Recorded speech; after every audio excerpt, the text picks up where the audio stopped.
on The Carton Show. Afternoons from 2 to 7 on WFAN, WFAN FM, WFAN FM HD1 New York, and Odyssey Sports Station.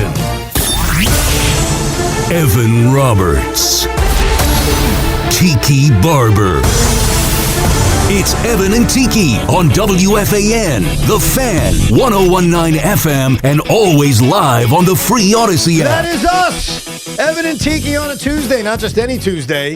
It's WBC Final Tuesday. It's St. Patrick's Tuesday.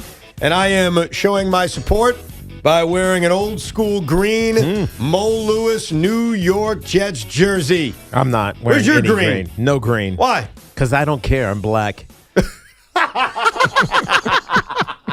He's blunt. But I will have a Guinness today. Oh, there you go. Or maybe two. Very nice. Very nice. We got a busy show today. It is a Tuesday, which means if you follow this program, the very popular Posted and Toasted game will be played sometime around 11:30. We tackle a very interesting debate that I think is going on in the head of Mike Brown, and that is, should he bench Mikal Bridges? Should he actually sit him and end the streak? We'll talk about that a little bit later on, and we will get you set for the World Baseball Classic final tonight between Venezuela and the United States.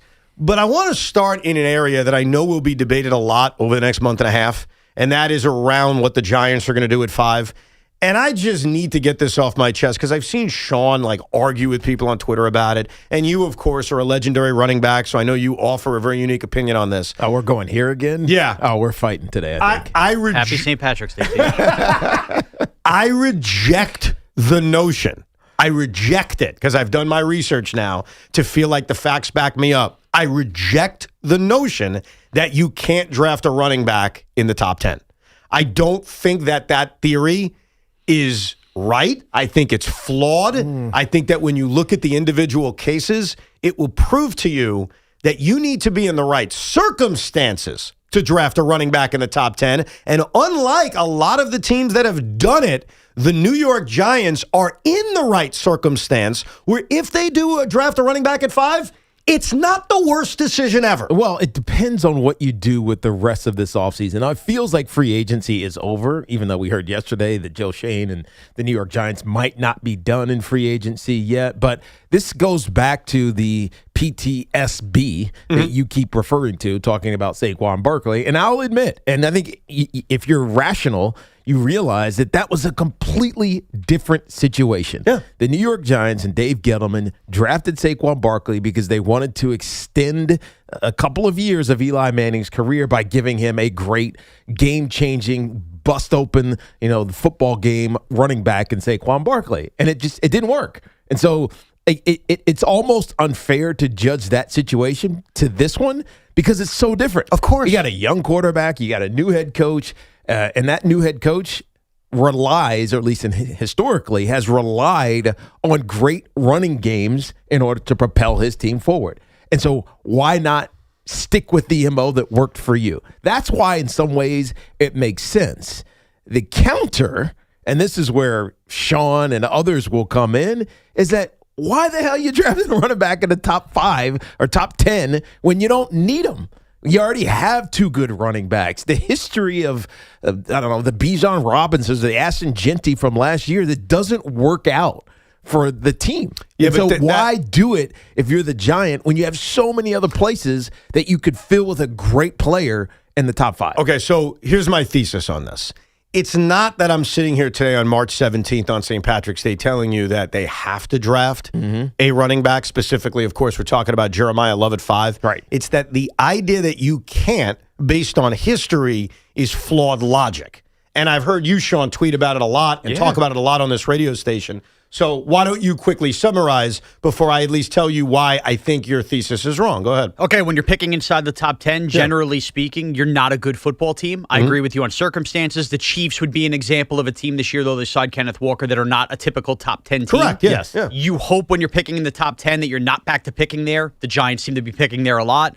But above anything else, Every year, it seems like we have a running back like Jeremiah Love, or every other year that people have this debate about, and then you look at the teams that ultimately end up selecting them, even inside the top 20, and then I ask you, after 4 or 5 years of their rookie deal, while they might have ended up being good players that you go, well, see, they were a good player, did the team itself function and get better in terms of roster building by using that asset there? And I would tell you most have not, and I've done the research on this. Yeah, no, you're right. Most haven't, but here's the part of the research that he doesn't tell you.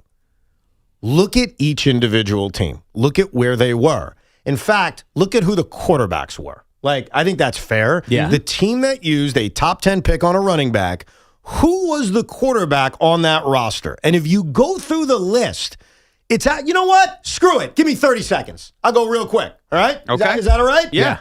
Who was the quarterback for the Raiders when they drafted Ashton Genty? Geno Smith. Geno Smith. Do you think he's any good? No. Okay. Well, we'll find. He better be for a year. Caveat there. Loaded question. Yeah. No, he wasn't last year, but he's going to be this year. Let's move on from that one. Yes, quickly. When Bijan Robinson was drafted, do you know who the Falcons quarterback was? Was it Kirk Cousins? It was Desmond Ridder. Desmond Ridder. When the Giants drafted Saquon Barkley, Eli's great, but we all agree it was the end for Eli Manning. And as you pointed out, Tiki, they were trying to extend his career. Christian McCaffrey and Cam Newton is certainly an example, and I think that's a good one. But Cam never performed to the level that he had performed prior to that from his MVP season. When Leonard Fournette was taken in the top 10, the quarterback was Blake Bortles. When Zeke Elliott was taken in the top 10, and I'd argue that one worked. It was taken by Dak Prescott as the quarterback. And that one was successful in that while the Cowboys didn't get to an NFC championship game, they did win a lot of games. And he won the rushing title. And he won the rushing title. He had a pretty good career in Dallas. Before that, Todd Gurley, when he was drafted, the quarterback was Nick Foles. When Trent Richardson was drafted, the quarterback was 80-year-old Brandon Weeden. And when C.J. Spiller was drafted, it was Ryan Fitzpatrick. Do you see a pattern? Not only were these teams not ready to win, they were not set up with a good young quarterback. Do you guys believe in Jackson Dart? I do, but can I see it for a second year before I'm taking a running back? Hold on a second. Do you believe in Jackson Dart? I do, but hold on. No, but there is a bug here. I'm the lawyer, and then you'll get a chance to put me on cross trials or whatever it's called, cross-examination. Yes. Would you not agree? And the list I just gave you is every running back taken in the top 10 since 2010. All right? I'm not going to go before that. We can. Right. But I think it's a different era of football. Football kind of changed around 2012. RG3, Colin Kaepernick. That's when football started to evolve. If you look at the positions each of those teams were in and who the quarterback was, it is obvious that they effed up because they weren't ready. The New York Football Giants are ready. And if you can't see a difference between Brandon Weeden and the Cleveland Browns selecting Trent Richardson and the New York Giants led by John Harbaugh and Jackson Dart, then you just don't believe in your team as much as I do.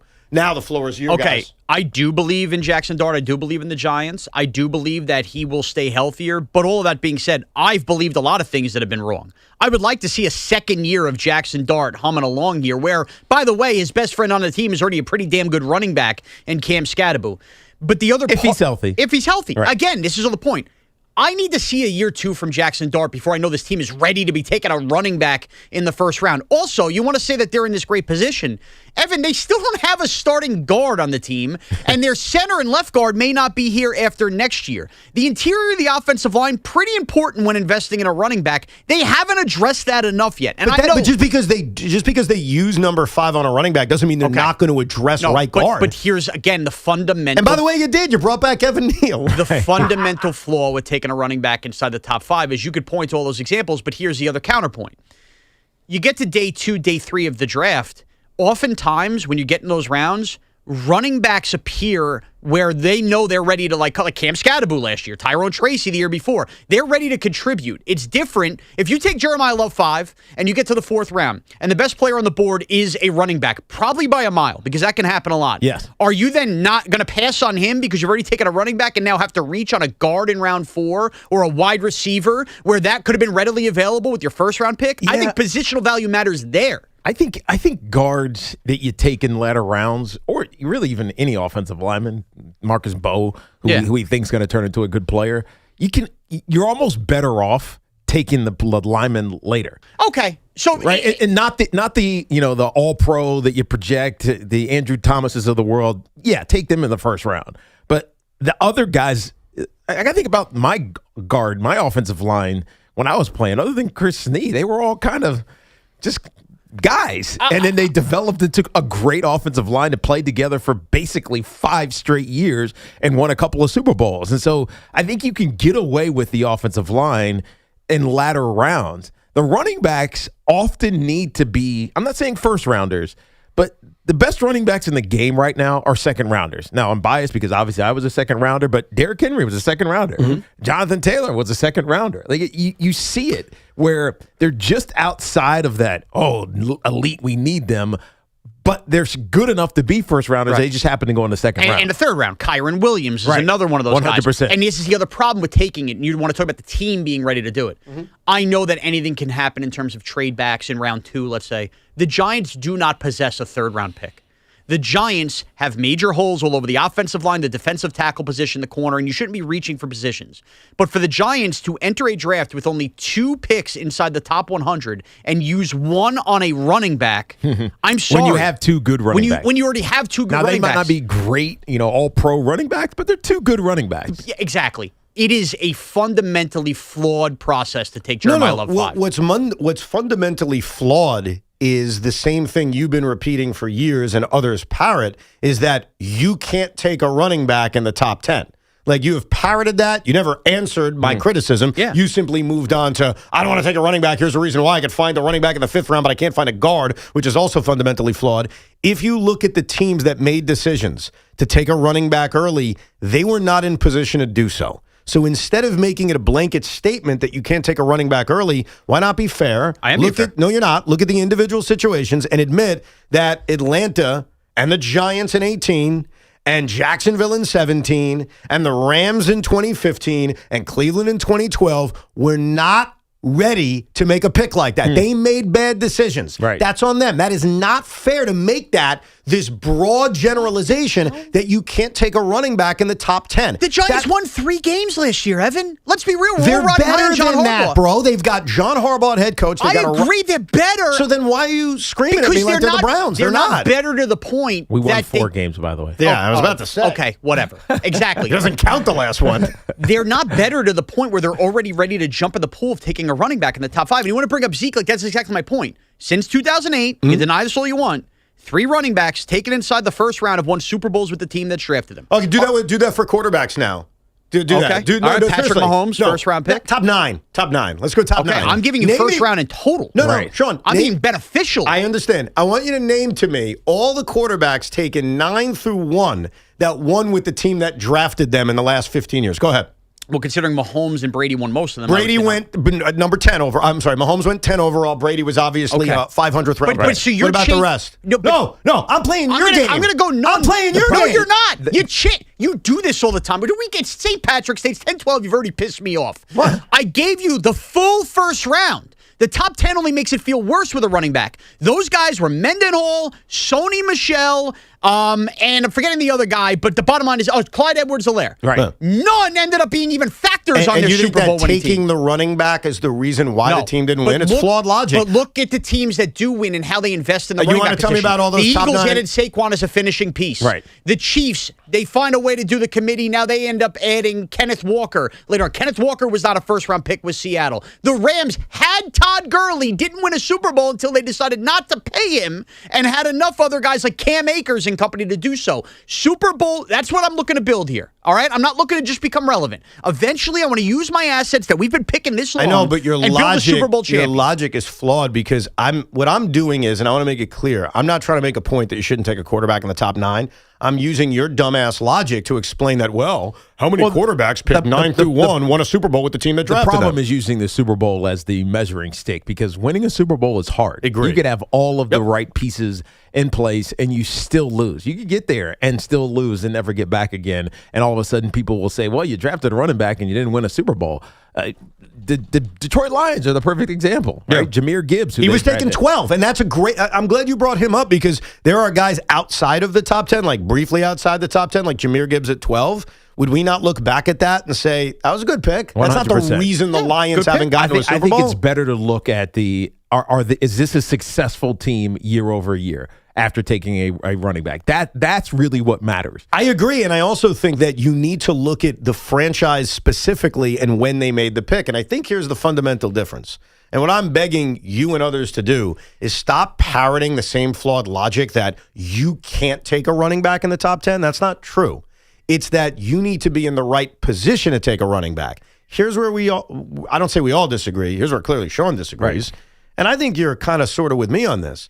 I think the Giants are in better position to take a running back in the top 5 or 10 than a lot of these other teams we talked about. That's the difference. How? I think their roster is better. They have a good young quarterback. They have the right coach. Like, if we comparing them to the Atlanta Falcons then and the Las Vegas Raiders then and the Rams in 2015? Because I don't think it's particularly close. Evan, I want to jump in the pool with both feet and be really excited about the Giants, and I'm going to get there. But you can't say off a 4-win season where they don't have any answer from left guard, center, or right guard right now and don't have a third-round pick that they're in the right position to take a running back. And you want to bring up Jahmyr Gibbs? The Lions had 2 first-round picks that year. It's way different than the Giants scenario. Well, look, I think the Giants are better than you think. I think their offensive line is mostly set. They do have an issue at guard, though I think they believe in Evan Neal. Yep. They've got already a good running back room that can become electric if you bring in a player like Love. You have a top wide receiver. You've also improved your wide receiver room. You've improved your tight ends, and you got a quarterback we believe in. They added a really good linebacker, the number 1 on all our list in Tremaine Edmonds. They've sort of addressed the secondary, maybe not to the liking of us, but they have addressed a lot of these holes, and I think they are a playoff contending team. So I guess I just believe in the Giants and their roster a hell of a lot more than you. Here's what the Giants have done. So they've put people in positions that are good players, and they might not be Pro Bowl type players across the board and all these needs that you're talking about. You know, the linebacker, the cornerback, the wide receiver room, running back room, offensive line, etc. The Giants have put themselves in a position come draft Thursday.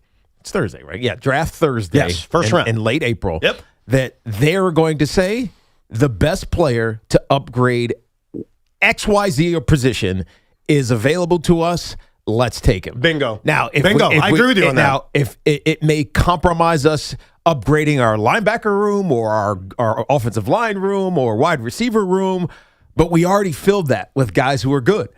Not great, but good. Exactly. And so they're in the position to not have to draft for desperation. We desperately need a good guard. We desperately need a good run. That's not what the Giants are right. That's not where they are right now. They've done a decent enough job in free agency to be able to now draft the best available player. I agree. At whatever position they deem is best available at that time. And if he's available, because there is that possibility that Robert Saleh and Brian Daboll jump at number 4 and take him, Jeremiah Love very well may be that guy. And I completely agree with you. They've addressed corner. They've addressed safety. They've addressed linebacker.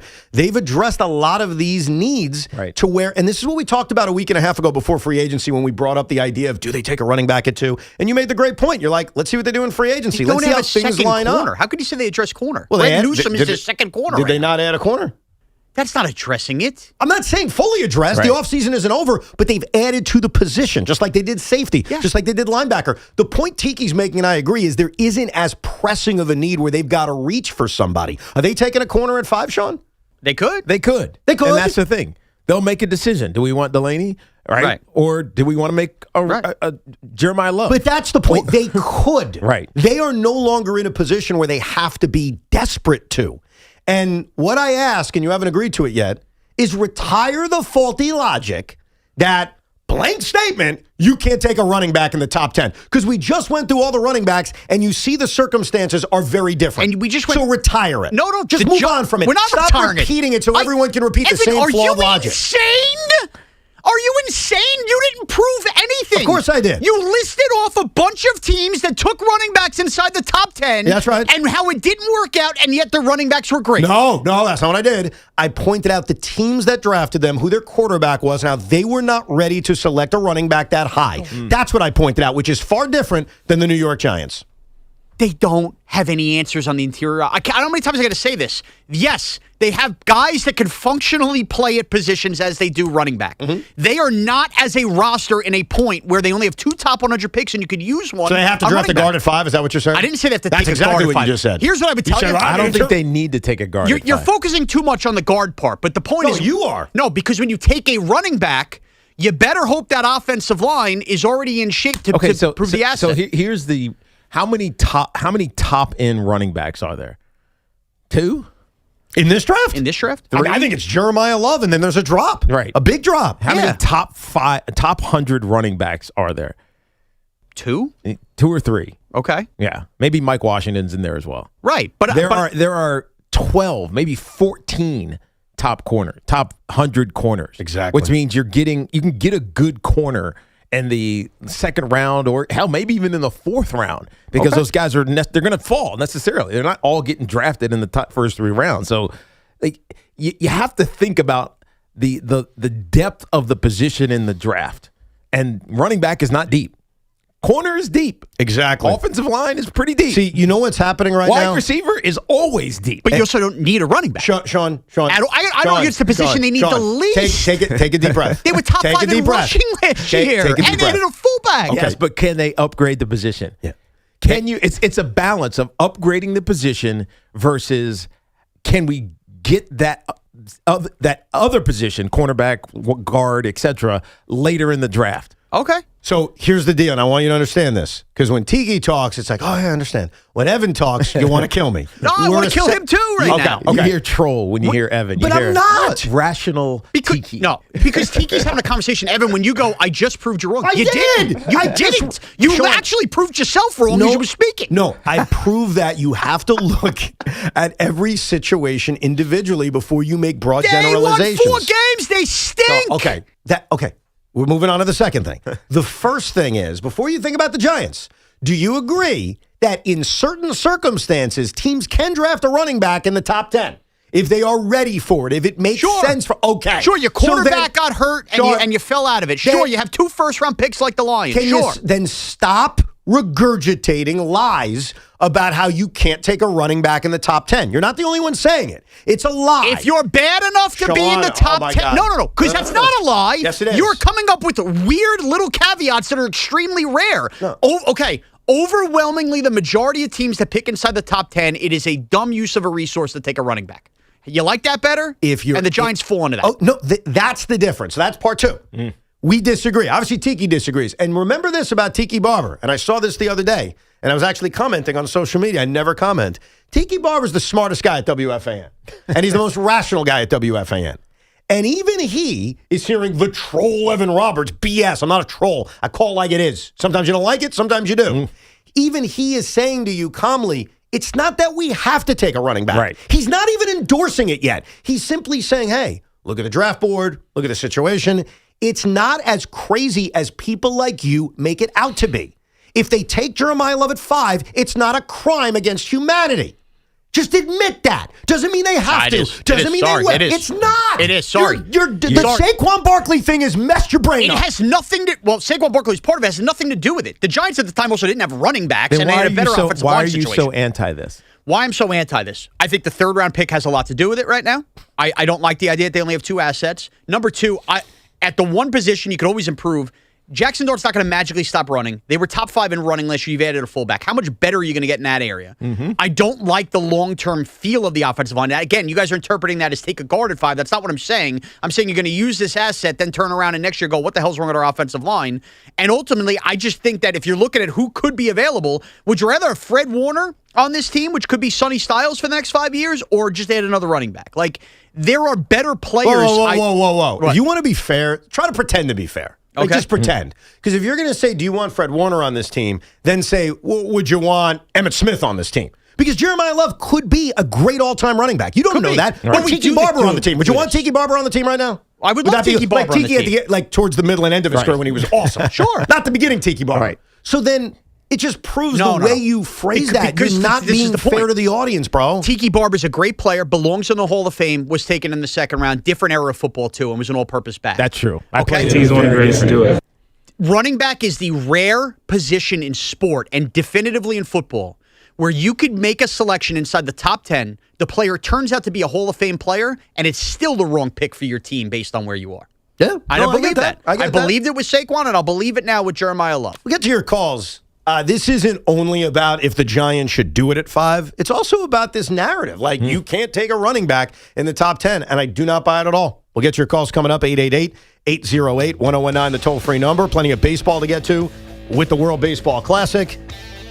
And also, this Mikal Bridges issue that Mike Brown has to face. We will address that coming up in the next hour as well. Toll-free number, 888-808-1019. Our friends at Town Fair Tire remind you that at Town Fair Tire, you always get the guaranteed lowest price on name brand tires. From Connecticut to Maine, nobody beats Town Fair Tire. Nobody. This portion of the program is sponsored by Amazon Hub Delivery. Visit Amazon.com/Hub Delivery. It's also sponsored by Flushing Bank.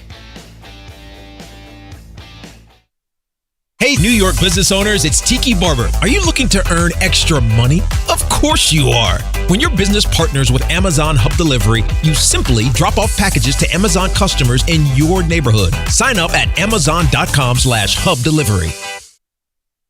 Life's rewarding, especially with Flushing Bank's Complete Cash Rewards program. Just open a personal or business complete checking account to get started. With 30 New York Metro locations, there's nothing easier or more rewarding. Visit flushingbank.com today. Member FDIC. With Aetna, I always get a quick answer, and I don't have to search on the internet. They go above and beyond to help me with whatever I need. Those words from a real Aetna Medicare Advantage member speak to why U.S. News & World Report named us a Best Medicare Advantage company. Because we show up on calls with members and doctor's offices when requested. We show up with access to convenient care options. We show up for you.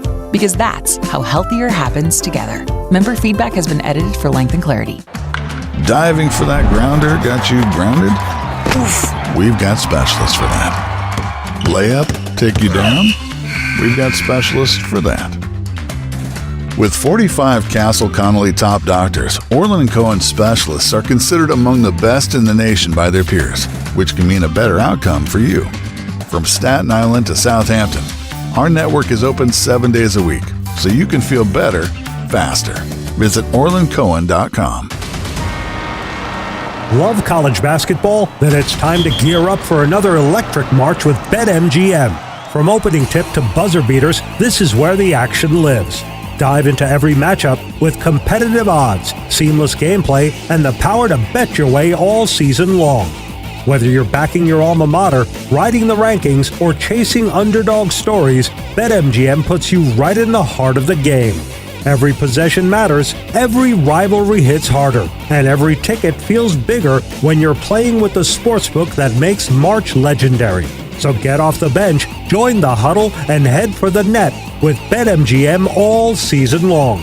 Problem? Call 877-8-HOPE-NY or text HOPE-NY 467-369. See BetMGM.com for terms. 21 years of age or older to wager and physically present in New York only. Existing customer offer. Subject to eligibility requirements. Hey, this is Tiki Barber. Those of us living in New Jersey got hit with a 20% electric rate increase. If your current heating system is over 15 years old, it's time for a new high-efficiency Carrier system. And there's only one company to call for a new one. My friends at Edison Heating and Cooling, New Jersey's heating experts for over 38 years. Older heating systems waste gas. So get your system checked now and save money with Edison Heating and Cooling. Contact them now at EdisonHVAC.com. That's EdisonHVAC.com. I'm a 100% kind of guy, so I got Verizon Fios. It's 100% fiber internet because I do everything at 100%. What game should we watch? 100% of them. She hits a penalty kick out of the park from way downtown for a beautiful shot onto the green. You either have 100% fiber internet or you don't. Get Verizon Fios. It's super fast and reliable with ultra low lag. It's 100% or nothing. Call 1-833-VERIZON to switch today. Go Teams! The most important meal of the day just got better at Dunkin'. Now you can get a medium hot or iced coffee, 6 crispy hash browns, and a bacon, egg, and cheese sandwich, all for $6. That's a full breakfast meal for $6. 6 crispy golden hash browns, a warm, delicious bacon, egg, and cheese, and a medium coffee to start your day right. Do breakfast the Dunkin' way and order Dunkin's $6 meal. No substitutions, participations, and times may vary. Limited time offer cannot be combined with other offers. Exclusions and terms apply. I need a little range, step to the range. There's a new flavor in town, the Jalapeno Ranch Club at Chick-fil-A. With that juicy Chick-fil-A original spicy or grilled chicken, a buttermilk ranch bun, candied bacon, pepper jack cheese, and jalapeno ranch sauce. It's got big ranch vibes with a little heat.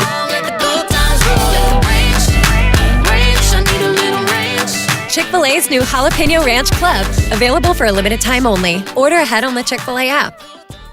If you own a small business, the pressure never lets up. Something's always coming at you. That's why business owners turn to LendSeek for funding. I don't need promises. I need options. LendSeek's AI platform showed me real funding choices. Now I can cover payroll, handle taxes, and go after growth opportunities without the daily stress. Up to $5 million with funding in as fast as 24 hours. No upfront costs. No prepayment penalties. Start ready, stay ready. LendSeek.com. LENDSEEK.com. It's tournament time. And this March, Fanatics Sportsbook has 10 times the rewards. Starting round 1, we're giving you 10 profit boosts every single tournament game day. That means first round, second round, round of 16, all the way down to the last 4 in the national championship. 10 chances every game day to level up your winnings. But that's not all. You'll earn up to 10% fan cash back on all your bets, which you can use on anything at Fanatics. We're talking team gear, tickets, collectibles, and a whole lot more. Plus, if you're new to Fanatics Sportsbook, you can get $200 instantly in fan cash when you bet $5. It's time to shoot your shot. The tournament hits different at Fanatics Sportsbook. Must be 21 plus. Gambling problem? Call 1-800-GAMBLER or 1-800-MY-RESET. CT call 888-789-7777. MA call 800-327-5050. NY call 877-8-HOPE-NY. MD visit mdgamblinghelp.org. Offer not available in all states. Terms apply. See Fanatics Sportsbook app. Where you learn matters. At Monmouth University, students study on a vibrant coastal campus with direct access to research, culture, and industry. From classrooms to competition, from creativity to career prep, Monmouth offers a vantage point shaped by location and purpose, blending a personalized learning experience with Division I pride and a rising national profile. Bigger thinking, more inspired. You amplified. Amplify your future at Monmouth University. Learn more at monmouth.edu/amplified. $5,000. That's the average amount of money people in the U.S. are now spending on gas in a year. $5,000. That's crazy. If you drive, you have to download Upside, the free app that gives you cash back every time you get gas. That's right. You can earn real cash back with Upside just by buying the gas you're already buying. You can literally start earning cash back today. I use Upside every time I fill up, and I've already made around $200-$300. You're putting gas in your car anyway. Why not get real cash back? If you like free money, download Upside. I'm saving the cash I earn from using Upside to help pay for a vacation later this year. Download the free Upside app now to earn cash back every time you buy gas. Use promo code FRESH to get an extra 35 cents per gallon on your first tank. You can cash out anytime right to your bank, PayPal, or a gift card for Amazon and other brands. Just download the free Upside app and use promo code FRESH for a 35 cents per gallon bonus on your first tank. That's code FRESH for a 35 cents per gallon bonus. Your official station to talk Yankees. The Fan, 101.9 FM and always live on the free Odyssey app. Download it today. I try to never do this, and if I do it, you should call me out. And that is giving you a fact with zero context trying to prove a point that you're trying to make. So when people use the example of running backs taken in the top 10 do this, or running backs in the first round have never won a Super Bowl, let me show you, because I'm not giving you this because it means anything, I'm showing you how you can manipulate people's minds. Mm-hmm. There has literally only been 2 quarterbacks in this generation taken in the top 10 in the post-2000 world that won a Super Bowl for the team that drafted them. Same logic Sean likes to use. Eli Manning, which we all know, even though technically I could be a jerk and say the Giants didn't draft him. True. But that's not fair. They orchestrated the draft. Right. And Patrick Mahomes, who was taken 10. But that's just crazy to think about. Think about that. So Matthew Stafford was on a different team. Sam Darnold, who just won a Super Bowl, on a different team. Peyton Manning, of course, was on a different team for one of them, but prior to that, was drafted in the 90s. That's it? Ben Roethlisberger was in the top 10. Ben Roethlisberger was number 11, if I'm not mistaken. But I'd have to double check number that. 7. Are you sure about that? Yeah. All right, let me see. He was taken number 11. I was right again. Damn it. So you can apologize. Sorry. So my point of this is that was the same draft. Yes. Yeah. I thought it was 147. Well, you were wrong. All right. Wow. One spot out of the top 10, Evan. Evan, I also love how the whole but that's argument... the point of the stupid facts that are created by you and others of you can't do this because of this fact. And by the way, none of those facts matter. And Cheek, that's my point. Exactly. No. Thank you. What's stupid about the facts is I gave Evan... What's stupid about the facts?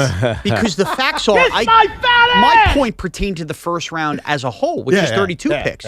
Now do quarterbacks taken inside the top 32? Okay, we can do that. How many? How would you add to that? You add Ben to that. Who else you add to that? Aaron Rodgers. Who else you add to that? Mahomes. We already had Mahomes. All right. The point is, it's not that long of a list. Well, it's also been 2 dynasties. Okay, so there's always... That's the point of context. Yeah, there's always something that makes it feel like, well, this is the reason why. Exactly, which is what I was doing with the running back, saying, hey, you need to have context on what teams selected them, the positions they were in, if it was the wise choice. Like, we all pretty much agree that the Giants should have not taken Saquon Barkley in 2018. We don't have to relitigate it. And yet they were more set up to take him than they are now.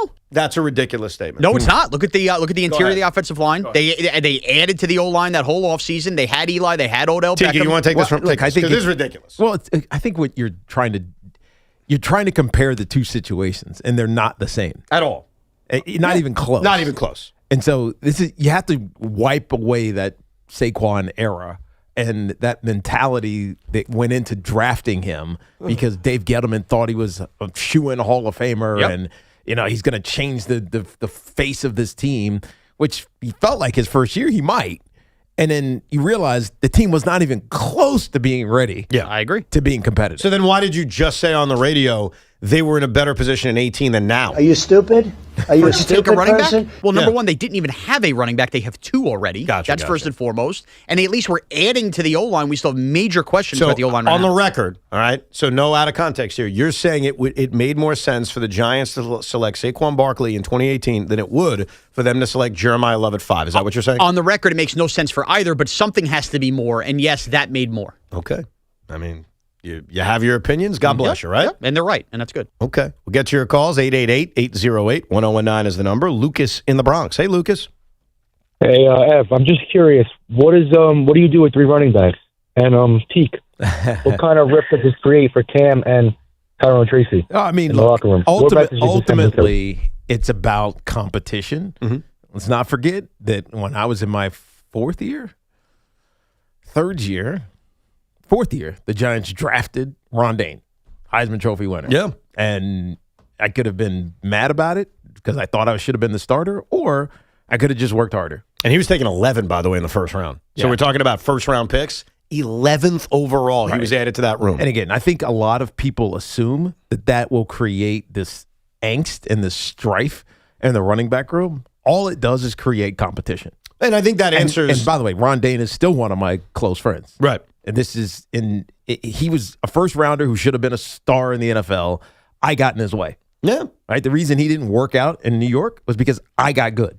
Which is, by the way, if that's the end result here, because I get the question, all right, what do you do with 3 running backs? A, it's competition. Tiki laid it out. And B, Jeremiah Love is probably better than those other 2. So what happens? Someone's losing touches. Probably Tyrone Tracy. Unless Tyrone Tracy becomes Tiki Barber, and then it's a great story. Right. And then Tyrone Tracy is doing sports talk radio, and he's got his number retired, and it's a great world. I think the hard thing for fans and even Sean to do right now is look at the drafting of a player, even though you have players at that position, is a good thing. Yes. You have to look at it that way. Because think about what makes college football, and at least the best teams in college football, because you can't say this about all teams, but let's say the Alabamas historically of the world. What makes them so good? It is 5-star recruit competing with 5-star recruit. Right. And then ultimately, one of those 5-star recruits is better than the other, and he becomes a star. And he goes on and he helps them win a national championship and then goes into the NFL. That doesn't happen enough in the NFL because it's like, let me just fill this need here with this guy. Put good players at all positions and then upgrade. That's how you build winning teams. Pick good position. The Kansas City Chiefs had a good quarterback. I mean, he's damn near. That's a good point. Right? You think about him. Alex Smith was a winner. He was Became a winner. Yeah. He was consistently double-digit wins. Consistently. They upgraded his ass. That's how you become an elite team. Is Jeremiah Love an upgrade? over Tyrone Tracy and Cam Scatterbo? In theory. In theory. In Of theory. course. He is a draft pick and it absolutely could be a bust. Still a rookie. And you know how I feel about rookies. Suck. I agree. I hate rookies. I agree with Tiki about adding great players everywhere, which goes back to the other argument. I just don't think the Giants are in a position where they have enough great players elsewhere to add the running back. I'm not saying great players. You have good players. Like there have been times over the last couple of years, Sean, and you know this. There have been guys that have started for the New York Football Giants who don't deserve to be in the NFL. Yeah, I agree. And so that's not them anymore. They are not that team where it's like that guy's probably out of the league in 2 years. That guy is not making someone else's roster. That's not the Giants anymore. In certain spots. They did just still bring back Evan Neal last week. Okay, but I went through this with you last week. I know. I sat down and watched the tape with you last week. Evan Neal is not a bad player. Something went wrong, and I can't put my finger on it. I wish I was internal enough to know why it went awry. But John Harbaugh, who is a smart man, gave him a 1-year deal because he saw something, probably like I did, like this doesn't calculate. Like something's wrong. It's strange. 29 years ago at WrestleMania 13, Stone Cold Steve Austin and Bret Hart had what they call the double turn. Bret was the good guy, Austin was the bad guy, and as the match was going on, they turned. It's famous in pro wrestling history. Right. I don't know when it happened. Maybe it was during the John Harbaugh press conference. Sean Morash and Evan Roberts had a double turn because I'm the pro-Giant guy, right, and he's Mr. Negative. And I don't know when it happened. I'm very pro-Giant. Okay. It's building blocks. That's all. Right. And also, if you're taking a running back inside the top 5, you could argue all this one. You better not be worried about Cam Scatterbo and Tyrone Tracy because it doesn't become a committee at that point. No, he's the guy. The guy's got to be on the field. But Cam Scatterbo played how many games? 5, 6, and he broke his ankle. Mm-hmm. Tyrone Tracy is a what round pick? And 5th round pick, yeah. And he's been how many Pro Bowls? All pros? Thank you. Thank you for this, Tiki. 1,800 yards back-to-back years.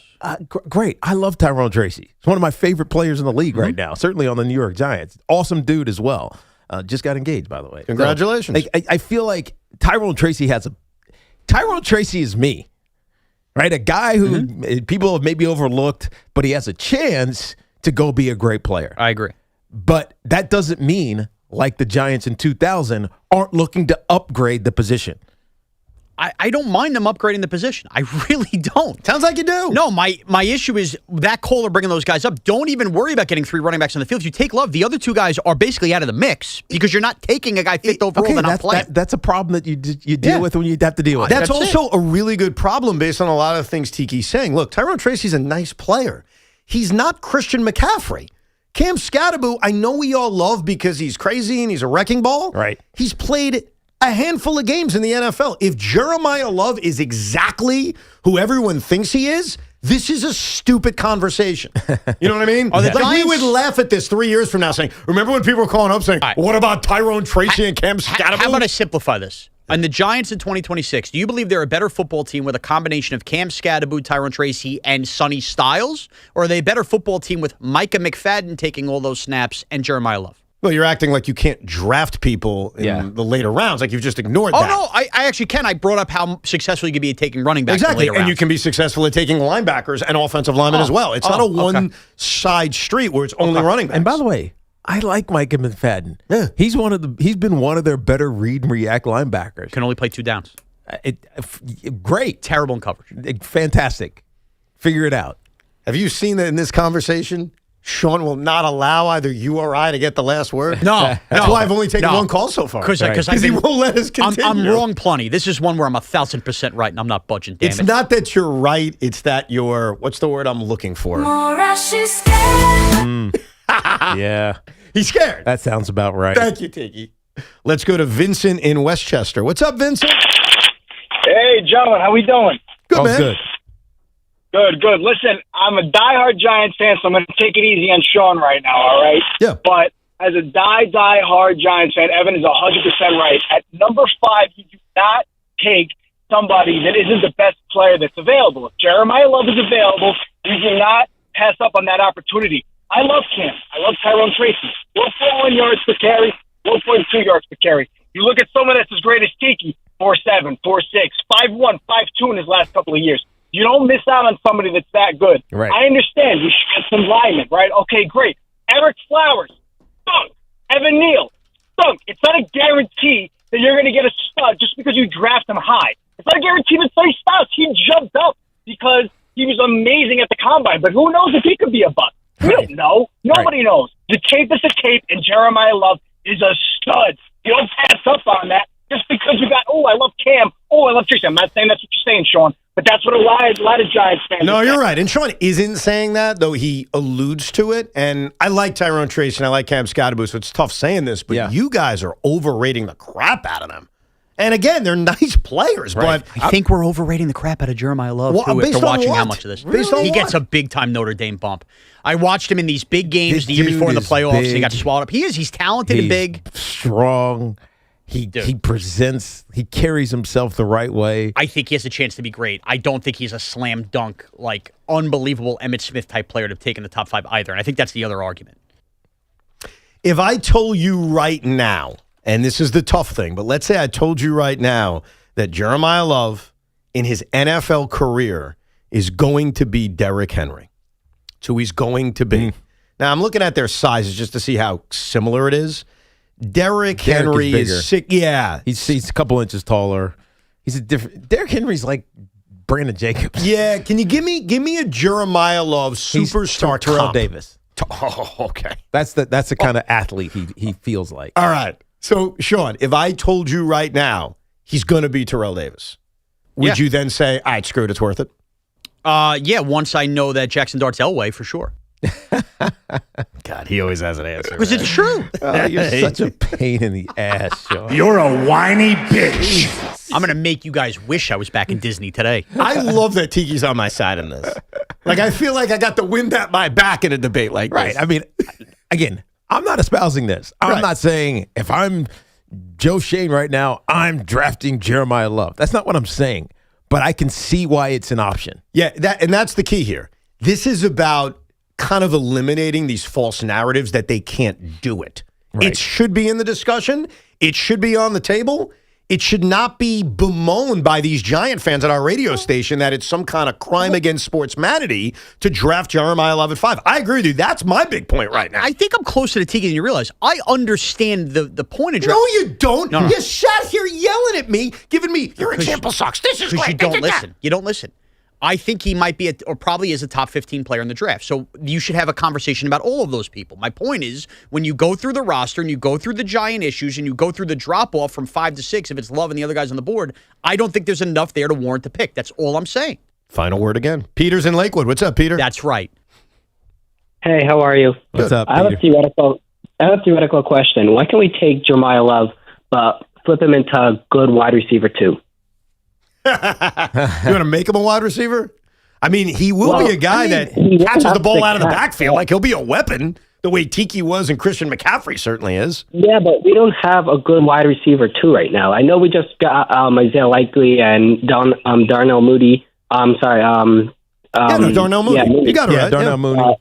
Likely, we I'm saying Calvin Austin. we need a true wide receiver number 2. Do you think Isaiah Hodgins is still here. Knowing Now, people that- don't love him, but I actually like what he potentially can be. Well, knowing the depth that they have, and I would agree that none of these guys don't literally jump out as a wide receiver 2 in Gunnar tradition. Olszewski. Yeah, well, special I teams. love that kid, dude. Hey, he's fine on special. I don't think of him as a wide receiver. Had 100 yards that last game. You know what? It's because they had no other choice. Fine, but go watch him. He was a great route runner, and he catches the ball with his hands. So fine, I'll give you that then. He's With not. He's like a 4. Okay, with the 3s and 4s they have, and the addition of Isaiah Likely, do you agree with our last caller that they need a wide receiver too, or do you think that room is actually pretty good right now? Assuming Neighbors is healthy, obviously. I think the challenge is you might need a wide receiver 1. Wow, that's why this is dicey. And this isn't to say Malik Neighbors isn't their number 1. I don't know how healthy he's going to be. That's a fair question. And so until I'm sure that Malik Neighbors is that dog Malik Neighbors, I mean, who the hell is your number 1 wide receiver? Yeah, I think in theory it's Malik Neighbors. Yes. I mean, I think as we think of the Giants in 2026, especially having success, you are crossing your fingers that he's healthy and he's the guy we saw. And that's the challenge. It's like, let's hope Malik Neighbors. Yeah. But hope's not a strategy, as we all know. No, you're right. Jordan's in Stratford, Connecticut. Good morning, Jordan. Unless you're Obama. Hey, what's going on, guys? Long-time Giants fan, first-time caller. What's up, dude? Question. So let's say we happen to draft Jamal Love. What would be the difference with Saquon when we weren't set up for a running back and we're not set up for a running back now? We're going to run into the same exact issue. Why do you think they're not set up to draft a running back now? Because if we're saying Jamal Luminor is your best offensive line, if he gets hurt, then what? Marcus Bowe. It's still not sufficient enough to have a top 5 running back. Yeah, but you have, when healthy, and I understand that's a big caveat, you have either the best, the second, or third best left tackle in the NFL on your team. Right. Like, you didn't have that in 2018. And you have stability at right tackle. Yeah, you've got a better – it's not a perfect offensive line because I agree about the issues on right guard, and maybe Evan Neal's going to be turned into something because John Harbaugh watched the tape and he's figured it all out. Right, and but this is that, you know what, or get off the pot year for John Michael Schmidt. So, yeah. Like, it's not a bad state, though. It's not. I don't feel like they're in dire straits. The tackles are fine. They have 2 starters and a perfectly good swing tackle in Marcus Bowe developed. 100%. They were already talking about cutting John Runyon, and they can't because they don't even have a right guard. And, Right. and like you said with JMS, the interior of the offensive line is an issue. It doesn't mean you take it at number 5, but that's not an interior that's ready to use the asset on a running back. Can you, and I genuinely don't remember, so I'm not trolling here, can you genuinely remind me what the state of the Giants' offensive line was when they drafted Saquon in 2018? So that offseason, now we got to remember, guys busted up. They signed Nate Solder. Which turned out to be a bust. They took we didn't Will know it at the Hernandez time. and signed Patrick Omameh. I say that to say all of those ended up being disasters. Correct. But they spent that offseason while drafting Saquon trying in their mind to heavily invest in the offensive line. That's it. That's where I deem the difference. Yeah, because with this current state of the offensive line, while there are questions on it, you do have one of the best left tackles in the sport on your team. That's far different than overpaying for a washed-up Nate Solder. Now, the other issue is we're all focused on the offensive part of this when we're talking about the draft and value. The Giants have spent 3 years now not being able to stop the run whatsoever. And that's where Sonny Styles and everything comes in. So it just, again, to take a running back to improve a run game that was already good and have the run defense continue to suck is also an issue. Last word for Sean yet again. Dean in Asbury Park. Hey, Dean. Get used to it. Hey, how you doing, guys? What's up? Sean's going only like a third of the way with this positional value stuff because you're not supposed to technically take a safety at 5. You're not supposed to take an off-ball linebacker, and you're not supposed to take a guard. So you're taking the top guys off the draft board before you even pick. Like Love, Downs, Styles are 3 of the top 4 or 5 guys in this draft, and you're just not going to take them? Yeah, you're 100% right, Dean. The safety thing is a big deal. That's That's even rarer than the running it's back. what you can't overlook is that because you're saying that's too high or we don't need that guy, you're saying I don't want a good player. I don't want a potentially great player on my team. You simply can't do that and expect to have a good team. And one of the guys that you would have to take off the board if we're playing this game of positional value is Caleb Downs. Yeah. Because it is rarer for a safety to be taken that high than a running back. Right. Not even close. Let me run through the offensive line from 2018 when Saquon was first round pick. All right. Because I think people are overlifting it. Nate Solder he's a right tackle, by the way, moved to left tackle with the New York Giants after years as a right tackle with the New England Patriots. He comes to New York, plays left tackle. He was not good. Will Hernandez, who was also not very good. John Jalapio. I barely remember him at center. Right. Patrick Omameh. I remember him. They cut him. Who Sean was just alluding to. Gets cut. Yeah. And the right tackle. Yeah. Was Eric Flowers. Oh, my God. Oh, my God. Let me tell you how great Saquon Barkley was. Yeah. In 2018, do we remember who the rookie of the year was? It was Saquon Barkley. And it wasn't because he had a stellar offensive line. Saquon Barkley was a great player that didn't realize his actual greatness until he also got a great line, which was 2 years ago in Philly. And this offensive line, the current state of the Giants' offensive line, is heads and heels. Not even close. Above that offensive line. Which is why when I hear these arguments from you in particular that they were better off drafting a running back in 18 versus now, That's a drug test you're out kind of, of comment. Who is on crack? Again, this is hindsight. We thought they invested properly. They didn't. You don't have long-term answers at 3 offensive line spots right now. The tackles are settled. Everything else is a major question John mark. Michael Smith is not a bad center.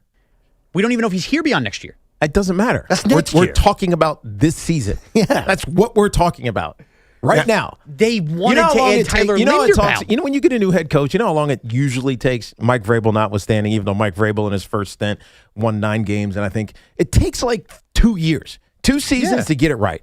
And then ultimately, that third season, Tom Coughlin, perfect example, right? Actually, it was 3 seasons for him, but you know what I mean. Like, it takes a couple of years to get the roster exactly how you want it. This roster doesn't have to be perfect on week 1 of 2026 season for John Harbaugh. So if your right guard is a little bit less than ideal, you can still win a championship. Now you can still get to the postseason. You think Mekhi Becton, who's been on 2 teams for the last couple of years, was an elite option for the Philadelphia Eagles when they won a Super Bowl, or for the Chargers, the LA Chargers when they get deep into the postseason? Hell no. Dude's gone the next year. He's out of the league right now. The good news is I won't let you get the final word on this, but I will let you get the final word on this Fan Focus. All right, this Fan Focus is sponsored by Chef IQ, precision cooking, effortless results, chefiq.com. Tiki's right about the roster, which is my whole point on the running back right now.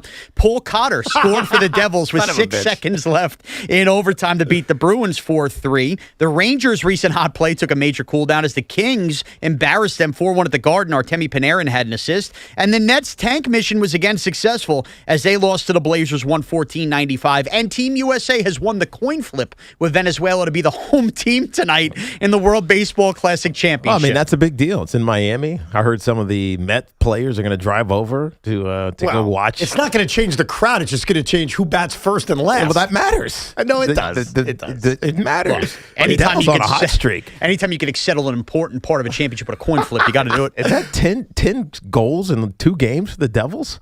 It's pretty outstanding. Red hot, man. Not bad. We'll get to the decision Mike Brown is going to have to make about Mikal Bridges coming up in the next half hour. We'll come back with more of your passionate phone calls at 888-808-1019. And what do the odds makers say about who the Giants are going to take at 5? Evan and Tiki until the Carton Show with Big Mac at 2. If you've been thinking about replacing those old chilly windows and doors, now is the time.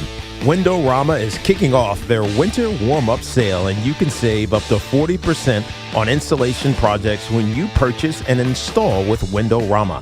40% off, big savings, great products and brands, and expert installation. That's hard to beat. Keep the warm air in and the cold air out. Upgrade your home the right way. Visit Windorama.com or stop by one of their showrooms today. Windorama, your window and door specialist since 1977.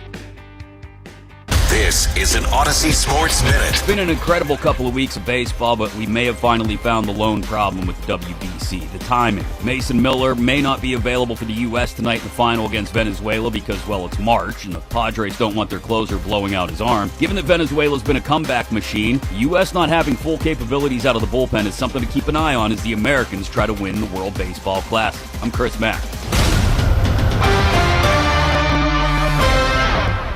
Febreze.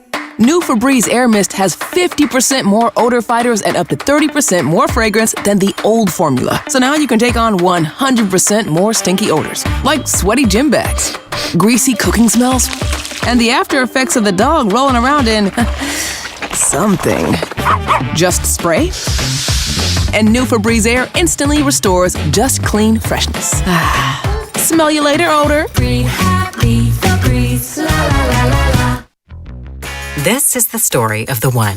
As a procurement manager for a hospital system, she keeps every facility in her network stocked and ready. That's why she counts on Grainger to be her single source for thousands of products, from disinfectants to lighting, air filters, and more. And with fast, dependable delivery, Grainger helps her keep every facility stocked, safe, and running smoothly.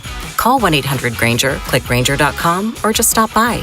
Grainger, for the ones who get it done. It's March savings time at Nielsen Dodge. It's also tax return time, and we have a great money-saving idea. Show us what your tax return is and we'll double it up to $1,500. You can count on zero down payment, super low lease payments, 0% financing is available. Lease a new 2025 Jeep Grand Cherokee Altitude X 4x4, just $198 a month. Match your tax return up to $1,500 on any new Jeep, Chrysler, Dodge, or Ram. Hundreds of vehicles in stock with big savings off MSRP. And of course, we always give you the credit help you need. Find out what your tax return is before April 15th and we'll double it up to $1,500. Max your tax only at Nielsen Dodge for a limited time. On Route 10 in East Hanover, or shop online at nielsendodge.com. Front is in the driver's seat. Declaration of Deal sales event. With approval, term 27 months, due at sign, $51.98. Add tax tag $498 and DMA fees. For tax refund info, see dealer for details. Right now, FanDuel is dropping bonus bets into everyone's account. For the tournament, all you have to do is opt in to claim your bonus. Use them on your bracket picks, money lines, spreads, totals, game props, and even same-game parlays. But don't wait, these bonus bets are only available for a limited time. Just visit FanDuel.com/New York to learn more. That's FanDuel.com/New York to opt in to claim your bonus for the tournament. FanDuel, it's time to dance, and we all love the app around here, and it's safe and secure. When you win, you get paid instantly. FanDuel Sportsbook has all the betting markets you want for the tournament and for all sports. FanDuel Sportsbook is the official sportsbook of WFAN. 21 plus and physically present in New York. Bonus issued as non-withdrawable bonus bets which expire 7 days after receipt. Max bonus $500 unless otherwise specified. Restrictions apply. See terms at sportsbook.fanduel.com. For help with a gambling problem, call 1-877-8-HOPE-NY or text HOPE-NY 467-369. Hey guys, let's get real for a second. When it comes to performance, good enough isn't good enough. And that's exactly why Blue Chew just raised the bar. Blue Chew Gold tablets go further than others, combining 2 proven ingredients for circulation plus apomorphine and oxytocin to enhance arousal, desire, and connection from the inside out. Get started today at BlueChew.com. And now we've got a special deal for our listeners. Get 10% off the first month of Blue Chew Gold with promo code WFAN. Visit BlueChew.com for more details and important safety information. The Rutgers men's basketball team is back in action this winter at Jersey Mike's Arena. Join the fun and don't miss the excitement on the court as head coach Steve Pikiell and the Scarlet Knights take on some of the top teams in the Big Ten Conference. Limited tickets are still available to come cheer on your Scarlet Knights. For more information or to purchase Rutgers men's basketball tickets, visit scarletknights.com. That's scarletknights.com. And go RU. Everybody knows Town Fair Tire is New England's largest name brand discount tire dealer, beating all the local competitors with our guaranteed lowest prices. And now, with over 120 stores throughout New England, we beat all the competition, including the warehouse clubs, the online sites, and the local dealers. Yes, we beat them all with the absolute guaranteed lowest price on name brand tires. Nobody beats Town Fair Tire. Nobody! Name brands at discount prices. Town Fair Tire. Hi, it's Andy in Snow Country. Amazon Business empowers leaders with smart business buying tools, leaving time to focus on strategy and growth. Visit AmazonBusiness.com. It's March, and that means the mountains can get a little bit of everything. Over the weekend, some spots got some fresh snow. It was sunny cruising as well. The week's going to kick off with a round of warmer, wet, windy weather. While some mountains could be operating on key groomed runs, some others will take a day or two off to let the system pass. Even a few high-elevation locations could get a little back-end snow. Eventually, by Tuesday, things start to dry out and temperatures come back down. That's going to allow the snow to set, so the snowcats will dig deep to give our trails a thorough grooming. In the meantime, several mountains will be holding off operations for a day or two, so it's best to check ahead before heading to the slopes. You don't just ski or ride, you dominate. At Killington, we fuel your adventure. Be the beast. Ski and ride Killington. More at snowcountry.com. Hey, Metro New York. Ready for real savings? Switch to Allstate today. Because drivers who switched saved an average of $713 on their auto insurance. So, what are you waiting for? Check Allstate first for an auto insurance quote today. You're in good hands with Allstate. Based on the national average annual savings for new customers surveyed in 2024, savings vary, subject to terms and availability. Ever notice how your floors still look dirty, even after you mop? Yeah, what's up with that? Swiffer Power Mop gives you a deeper clean you can actually see. I'm listening.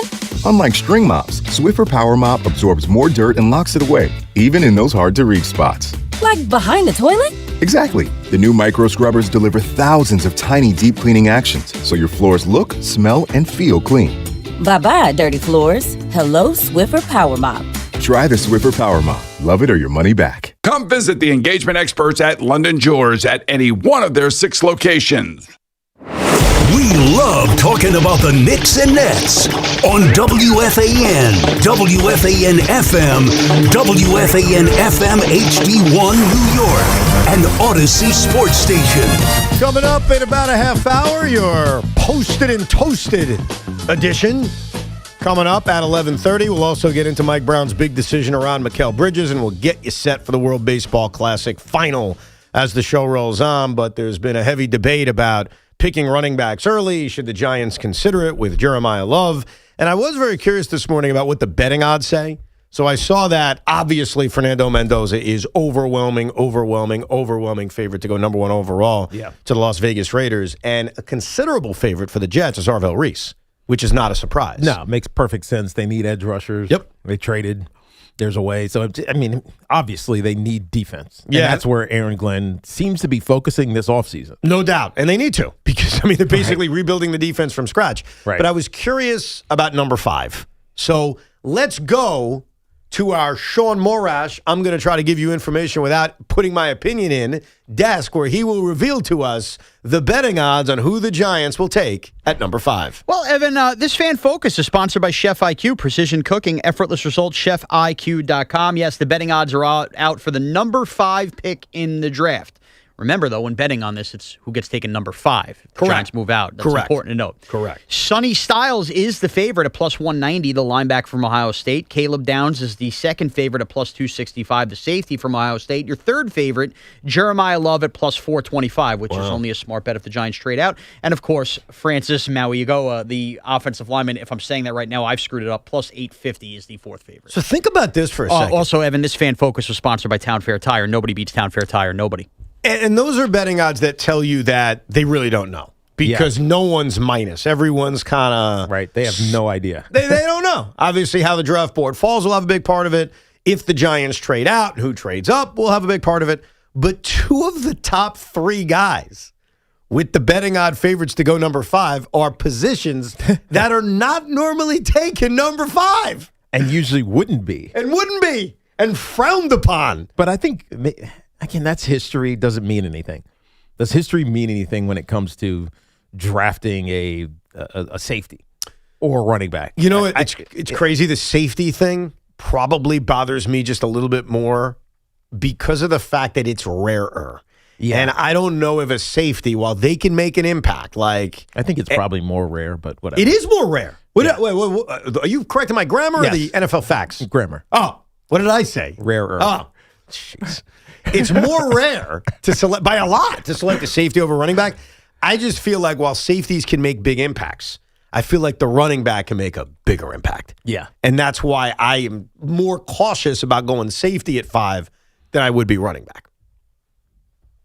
By the way, speaking of safeties taken really early, have you been abreast of the crazy Jamal Adams rumors? Like every day I get a rumor that Jamal Adams is signing with the New York Jets. Yeah, but every day. But we know that that's fake. Is it? Yeah, it's all fake accounts that are activating. So there's a bunch of fake accounts. It is a troll on the Jets. That they're going to bring back Jamal Adams? Yeah, because remember, I fell for it the first time. I was like, are you kidding? Yeah, but Jamal Adams? But here's the thing about Jamal Adams. He changed positions last year, right? Yes. He's a linebacker now. He's not even a safety. By the way, what he kind of always was. I agree with you. Because he can't cover. But he's a really good in the box. And he's an actual breathing NFL player. It's not like he's been out of the league for 3 years. It's not like the rumor is they're bringing back Adam Gase. So why are fake accounts conspiring to say that Jamal Adams is going back to the Jets? I don't understand it. Because Geno Smith came back to the Jets and DeMario Davis came back to the Jets. I don't, but okay, that's fine. What does that mean? It's just now they have you as Jet fans. So the moment you hover over one of these, you're going to keep getting them in your algorithm, and people are like, what Jet did we hate that's going to come back? That makes sense.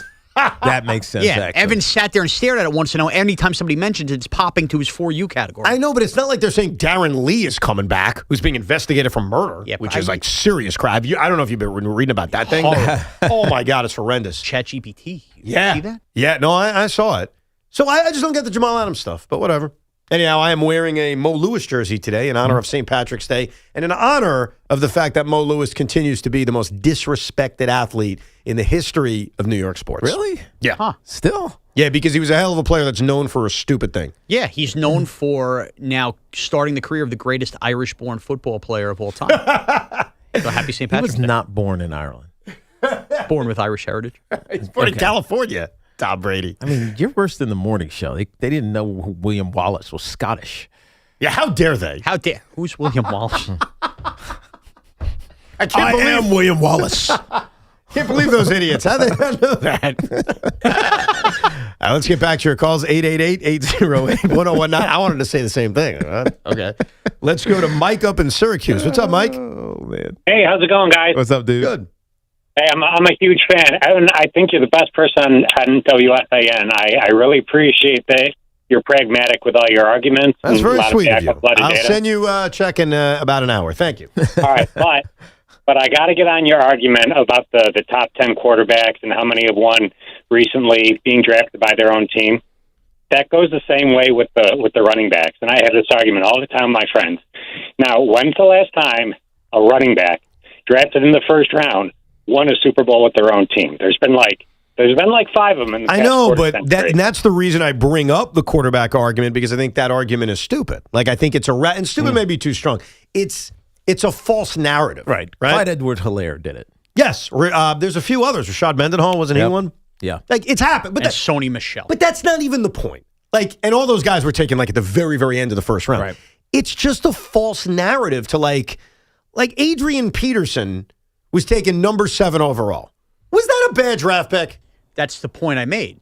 No, He's a Hall there of is no Famer. point. Was that right for the Minnesota Vikings with their situation? But Sean, is that the reason they didn't get to a Super Bowl?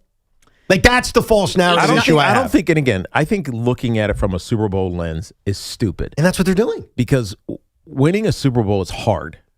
Getting to a Super Bowl is hard. Yeah. And so if that's the ultimate judge of the success of a draft pick, then the NFL GMs across the NFL all suck.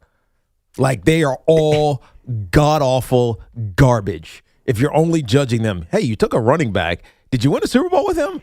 No, you suck. I think that's extreme. It's not, because you're going the opposite extreme. No, Do you know how hard it is to win a Super Bowl, Sean? Obviously, I don't know how hard, but I know it's hard. Like, Of course it is. Of And so course. why are you picking one data point out of at least 53, and there's probably like 153 data points that you should be looking at. And instead, you're picking this one myopic little detail about a running back and making that the arbiter of whether or not you were successful or not. It doesn't make any sense. There's one sport in all of sports that is so team-oriented that if you don't have the right team, even the greatest player in the world, you don't have the right team, it doesn't matter. You're not winning. Football is about the right team. It's not about the right player, quarterback included, coach, etc. It's the right team. I think the goal of building any team by any GM is eventually I want to build a team that wins the Super Bowl, Yes. right? Okay, and I understand it's very hard. So there's a formula to do it the right way. I don't think there's any one particular formula, but I think any route you go down with all of our recent Super Bowl champions, the common denominator is the running backs typically are not added through the first round. They're finishing pieces. Tiki, I did some quick research, and it was AI, so I'm not 100% confident it's accurate, but I'm going to give it anyway. I asked them how many guards taken in the first round have won a Super Bowl since 2010, and the answer is 0. Well, who's talking about guards? That's the point. We're picking out. So winning a Super Bowl is hard. That's Tiki's point. Right. He's not wrong. If we're using that as a barometer, you're obviously misleading everybody with the fact that you're giving because you don't want to take a running back. Right. No one's saying guard, but should we have a narrative that you can't take a guard in the first round because no one's won a Super Bowl? Let me ask it's you, stupid. Let me ask you this. This is I think the question that will solve this argument. How many great running backs have there been in the last decade? Drafted. Great ones? Yeah, great.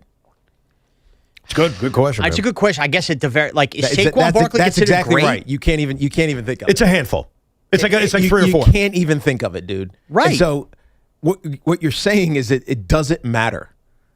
Like, it doesn't matter. You take a position that you feel like your team needs in order to get better.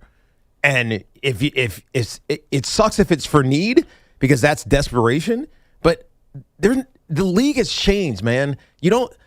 When I played, I'd have 420 touches a season. Mm-hmm. You're lucky if the running back position gets 300 touches a season. So it's the position's evolved. It's been marginalized. I hear these guys are like, "Oh, we rushed for 1,200 yards. That's a good season." I'm like, really? Right? Yeah. And so it's been dumbed down, right? Like what success has been dumbed down. And so I think if you have a chance to get a great running back, a guy who's going to rush for 2,000 yards like Saquon, or 1,600 yards like Jonathan Taylor, or whatever Derrick Henry does every damn year, you get that guy. Because it's rare. No, that's right. I was playing, it wasn't rare. But why did you know what I mean? But I agree. Hold on, Sean. Hold on one second. I just got an email from Maxwell. He says this edition of Evan and Tiki should be known as the episode where Tiki made Sean Morash his bitch. Bitch. And I'm like, that's a good one. But like, I think me and Tiki are saying the same things. But I think you're not. You brought up Saquon getting the 2,000 yards. How does he get to 2,000 yards? By joining a team with a great offensive line. Yes. Jonathan Taylor's running behind a great offensive line. The Giants are not there yet. But it wasn't all great. It was old. It was makeshift because of Mekhi Becton, who went from tackle to guard. That was his first year playing guard, by the way. Let's not forget that.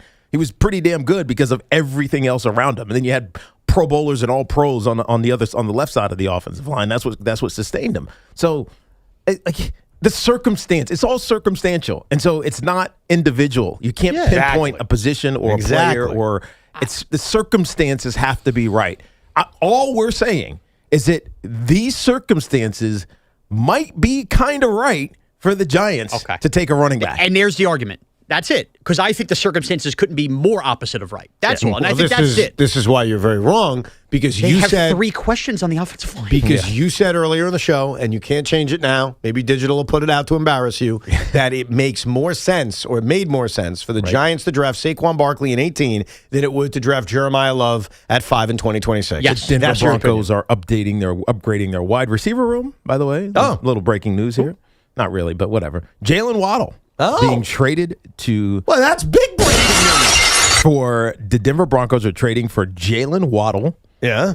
They are getting a 4th-round pick as well. Oh, they're getting a 4th. Okay, so Jaylen Waddle and a 4th for what? Miami receives Denver's 1st-round pick this year. Okay. And their late 3rd and 4th-round picks. Wow. Wow, that's a lot. That's a big one. Yeah. And we had mentioned... So basically, Jaylen Waddle and a 4th-round pick for the Broncos' 1st-round pick and a 3rd and 4th-round pick. So there's a lot to digest here, because I go back to the trade deadline, and we had mentioned Jaylen Waddle as a target for the New York Giants. Yeah, and what it was going to cost. I remember that was the conversation. Absolutely. What would it cost? Would Miami do it? Obviously, the Dolphins decide not to do it. Yeah. And now the offseason comes around, and early in the offseason, it felt like they're headed towards tanking. Then they signed Malik Willis. Should I be stunned? Because I kind of am. My first reaction is I'm stunned that a team that just added a good young quarterback who's going to get this opportunity, now you're taking away a legitimate number 1 wide receiver? You're taking away a legitimate wide receiver who was already kind of paid. Like, they already paid him. Yeah. So it's not like this was a cap situation per se. But now the Miami Dolphins have, what's their first pick? The 11th pick, which currently they're slotted. And now Denver's pick. To take a replacement for Jaylen Waddle. 1,000%. Carnell Tate. Yeah. That's who they're, some people are projecting that he's going to take. And now the 30th pick, which I don't know what that's a defensive player probably. Yeah, no, I mean, they're obviously taking a wide receiver with one of their first-round picks to replace Jaylen Waddle. Look, they got a great return in terms of picks.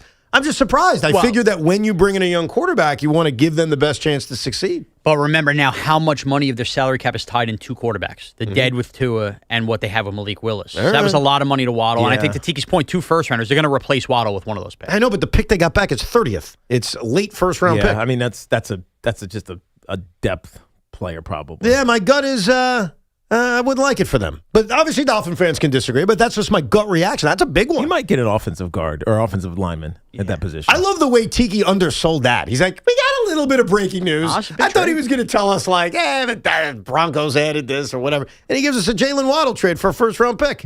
That's a monstrous trade. You wonder what A.J. Brown can fetch if that's what Waddle's fetching. Right. Well, they're asking for a first. Right. I can tell you now he'll definitely go for a first. Yeah, but remember, if he gets traded at all. That's true. And the first that New England has is only one slot behind where Denver is because they're picking 31st. Right. If memory serves correct. Because I think they lost the Super Bowl. What a shame that was. Let's go to Rob in Brooklyn. Hey, Rob. What up, Rob? Hey, what's going on, fellas? All's well. I want to talk about Evan and Sean, but I want to talk to Tiki, if that's okay. Yes, I'm going to top my mic off. You have a private convo. All right, let's go. That's awesome. Thank you. I appreciate it. First of all, Tiki, complete honor, bro. Thank you, bro. One of a Giants fan since I'm 6 months old. It was fantastic. I think both of them have solid points. But I think the thing that they're missing is everybody talks about this draft. Yes. As being not the strongest draft, correct? That's exactly so you right. Right. So you have to look at the draft and look at where the depth is and think about what the team is missing, right? So Sean keeps talking about how the offensive line has a lot of holes. Yep. This draft happens to have a deep offensive line class where you're going to get quality guys through maybe even the late fourth into the fifth. Right. Right? Yeah, there's like So eight. in There's like Evan- eight or so. This is just interior offensive linemen that are top Right. 100. Right, let alone the tackles that are projecting to play inside. Right. So, so you have to think about Evan's point where it's like, okay, you take a running back, but you could build that offensive line through the rest of the draft as well. That's right. But then there's Sean's point, right? At 5, there are so many quote unquote impact level players that you don't need to address running back because of the fact that we have serviceable quality bodies there already, right? Right. So I think looking at it, the rarest position in terms of taking in the fifth spot, but also in this draft is linebacker. So obviously if Styles is there, you take him because I think the next best player at linebacker that I've done my research about would be like Golday, and he goes in the 3-4 range in terms of rounds, right? But it's deep at safety too. There's quality safeties deep, so you don't really have to worry about downs because you have a coaching staff that is excelled at secondary coaching. Yep. They think, okay, we have a whole bunch of cornerback twos. If we get a solid safety in there, we can coach these guys up and then get a safety to really cover their ass. No, yeah. Sorry. No, your ass is Right? fine. So that's why, in my opinion, I think passing on the running back is a smart idea. But if you do take him, it's not like you can't fix this offensive line through the rest of the draft. That's if they exactly really feel right. like they already need to work on the second. Rob, you nailed it because the Giants have put themselves in a position where they have good players. Micah McFadden's a good player. Is he elite and top end and one of the best at the position? Probably not, but he's a good player. He's a winning player. Could you upgrade him? Sure. So if Sonny Styles is sitting there and you want to upgrade linebacker instead of running back, you do that. My point is, or you want to upgrade cornerback because instead of having Greg Newsome start, you might want to think about drafting Mansour Delaney, right? So the Giants have options at 5 to upgrade one of the positions where they have good players. It's not like they need to upgrade a position where they have no player. You know what I mean? If that was the case, then I'd feel like, oh, here we go, Joe Shane in 2022. He's drafting out of desperation. Right. And when you draft out of desperation, you end up screwing the pooch because you put so much into that rookie. And you know how rookies are. Oh, yes. They Tell us, suck Tiki. sometimes. I hate rookies. Right. They don't get I any passes. hate rookies. The Jeremy Shockeys of the world, they come in and they're like, that dude's a man, bro. That his thing is down to his knee, right? He's a man, right? Like, it's not always the case. I guess I'm not a man. No, you're not. Sean in North Carolina. Hey, Sean. Hey, what's up, guys? Love the show, man. What's up? Appreciate it. Hey, that last caller just took a lot of what I was going to say, man. I'm with Styles all the way. I don't agree with Morash I know we need some help on the offensive line, but we can get those in later rounds. Styles is 6'6", 240, 4'6", can make more of an upgrade to me over McFadden than Love does over Tracy and Scatterboot. But I know it's more of an upgrade. But Sean, that's the how you just position that. That's the calculus. That's what should be happening in a half a month from now, or just under a month from now, when the Giants are sitting there saying, "All right, let's calculate the upgrade here." And by the way, this is one of the reasons Joe Shane is still here, because he's analytic this conversation. I think that's a new word. It's not about, well, I'm old school. I've been watching football since I was 15 years old, knee high to a cow's knee, right? Like this is analytics now, and so you make a calculation based on talent, but also upgrade, and it just I think there's a lot more to this than what we're making it out. No doubt. We'll take more of your calls coming up. 888-808-1019. We've got a brand new edition of Posted and Toasted in just a few minutes, and then we address the elephant in the room, and that is, should Mike Brown bench Mikal Bridges, not just for the fourth quarter, but for an entire game? I thought you were talking about me. We'll discuss the complexities of that. What did I say? You said we'll address the elephant in the room, and you stared at me. I was not staring at you. He's fat! I don't do that. We'll get to that issue coming up, plus the WBC. So a lot on the table, 888-808-1019. It's March, which means it's time for the biggest basketball tournament. Check out Flag and Anthem's new College Game Day shop with all the gear you love. Now with your favorite school's logo, St. John's, Arizona, and UConn, just to name a few. Plus plenty more top 25 basketball teams. And don't miss Flag and Anthem's latest spring drop with Wear Now Hero shirts, hoodies, quarter zips, and jeans to update your closet for whatever the weather is doing. Is it spring? Is it winter? Flag and Anthem has you covered. Visit flagandanthem.com and refresh your closet. Flag and Anthem premium clothes without the premium price tag. This portion of the program was sponsored by Ray Katina, Mercedes-Benz of Edison. It's also sponsored by St. Joachim and Nan Nursing and Rehabilitation Center.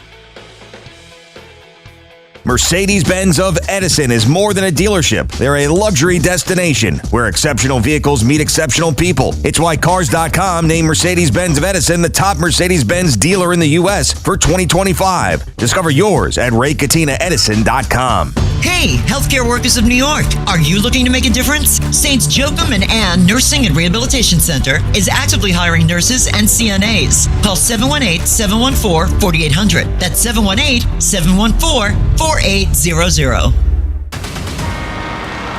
Love college basketball? Then it's time to gear up for another electric march with BetMGM. From opening tip to buzzer beaters, this is where the action lives. Dive into every matchup with competitive odds, seamless gameplay, and the power to bet your way all season long. Whether you're backing your alma mater, riding the rankings, or chasing underdog stories, BetMGM puts you right in the heart of the game. Every possession matters, every rivalry hits harder, and every ticket feels bigger when you're playing with the sportsbook that makes March legendary. So get off the bench, join the huddle, and head for the net with BetMGM all season long. Problem? Call 877-8-HOPE-NY or text HOPE-NY 467-369. See BetMGM.com for terms. 21 years of age or older to wager and physically present in New York only. Existing customer offer. Subject to eligibility requirements. Hey, it's Tiki Barber with a special message for New York businesses looking to diversify your income.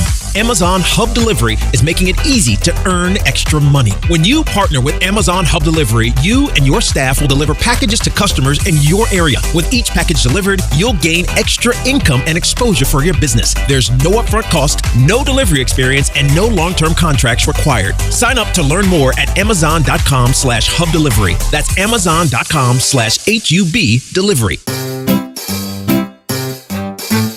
1-877 Cars for Kids. KARS Cars for Kids. 1-877 Cars for Kids.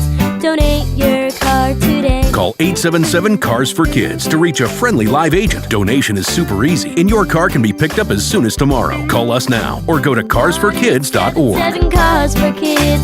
Donate your car today. Did you know you can donate real estate too? The most important meal of the day just got better at Dunkin'. Now you can get a medium hot or iced coffee, 6 crispy hash browns, and a bacon, egg, and cheese sandwich, all for $6. That's a full breakfast meal for $6. 6 crispy golden hash browns, a warm, delicious bacon, egg, and cheese, and a medium coffee to start your day off right. Do breakfast the Dunkin' way or order Dunkin's $6 meal deal. No substitutions, participation times may vary. Limited time offer cannot be combined with other offers. Exclusions and terms apply. Hey, this is Tiki Barber, Those of us living in New Jersey got hit with a 20% electric rate increase. If your current heating system is over 15 years old, it's time for a new high-efficiency Carrier system. And there's only one company to call for a new one. My friends at Edison Heating and Cooling, New Jersey's heating experts for over 38 years. Older heating systems waste gas. So get your system checked now and save money with Edison Heating and Cooling. Contact them now at edisonhvac.com. That's edisonhvac.com. Baseball is back.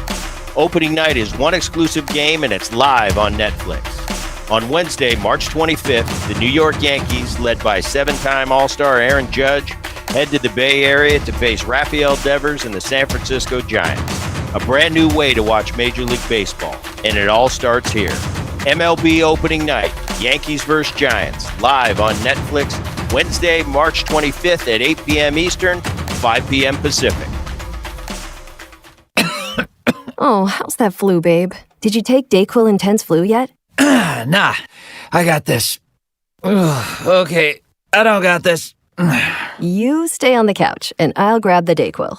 Undo your flu symptoms with Dayquil Intense Flu. Dayquil Intense Flu provides powerful relief of your flu symptoms. I'm ready for that to-do list. Wow, you do got this. Dayquil Intense Flu, the daytime coughing, aching, fever, under your flu medicine. Use as directed, keep out of reach of children. Aetna was there for me as I was going through a rough medical patch this year. I had peace of mind, which helped with my healing. Those words from a real Aetna Medicare Advantage member speak to why U.S. News & World Report named us a best Medicare Advantage company. Because we show up on calls with members and doctors' offices when requested. We show up with the latest in online tools for easier access to healthcare. We show up for you. Because that's how healthier happens together. Member feedback has been edited for length and clarity. Hey everyone, Boomer here. If you love eating great food as much as I do, you have to listen up. The Chef IQ wireless thermometer and the mini oven are must-haves in your kitchen. The thermometer helps perfectly cook your chicken, fish, or meat, and the oven is an all-in-one hero that bakes, broils, air fries, toasts, and more. I've been telling you now for the last year about these great products and how they've changed my life, so now it's time to change yours. These are amazing products at amazing values. Go to chefiq.com and don't forget to use the code word BOOMER to save big at checkout. That's code word BOOMER at chefiq.com. Diving for that grounder got you grounded? Oof. We've got specialists for that. Layup, take you down? We've got specialists for that. With 45 Castle Connolly top doctors, Orland & Cohen specialists are considered among the best in the nation by their peers, which can mean a better outcome for you. From Staten Island to Southampton, our network is open 7 days a week, so you can feel better, faster. Visit OrlandCohen.com. We all hear the radio ads about the IRS. They tell you to be afraid, to be scared, and they try to frighten you into calling. I'm not here to do that. Tax Relief Advocates is different. TRA is here to tell you that if you owe money to the IRS, whether it's $5,000, $50,000, or $500,000, we have a solution. It doesn't matter if you're sitting in your car, at work, or with your kids. No matter where you are, call now. 800-575-4094. Don't lose hope. TRA can eliminate or reduce what you owe to the IRS. Generous programs are now available that can give you a fresh start. Our passion is taxes and helping individuals fix their IRS problems. We have over 1,000 5-star reviews on Google and an A+ with the Better Business Bureau. You don't need to be afraid of the IRS any longer. End your tax nightmare today by visiting us online at TRA.com or call 800-575-4094. That's 800-575-4094. Tax Relief Advocates. Real solutions for real people.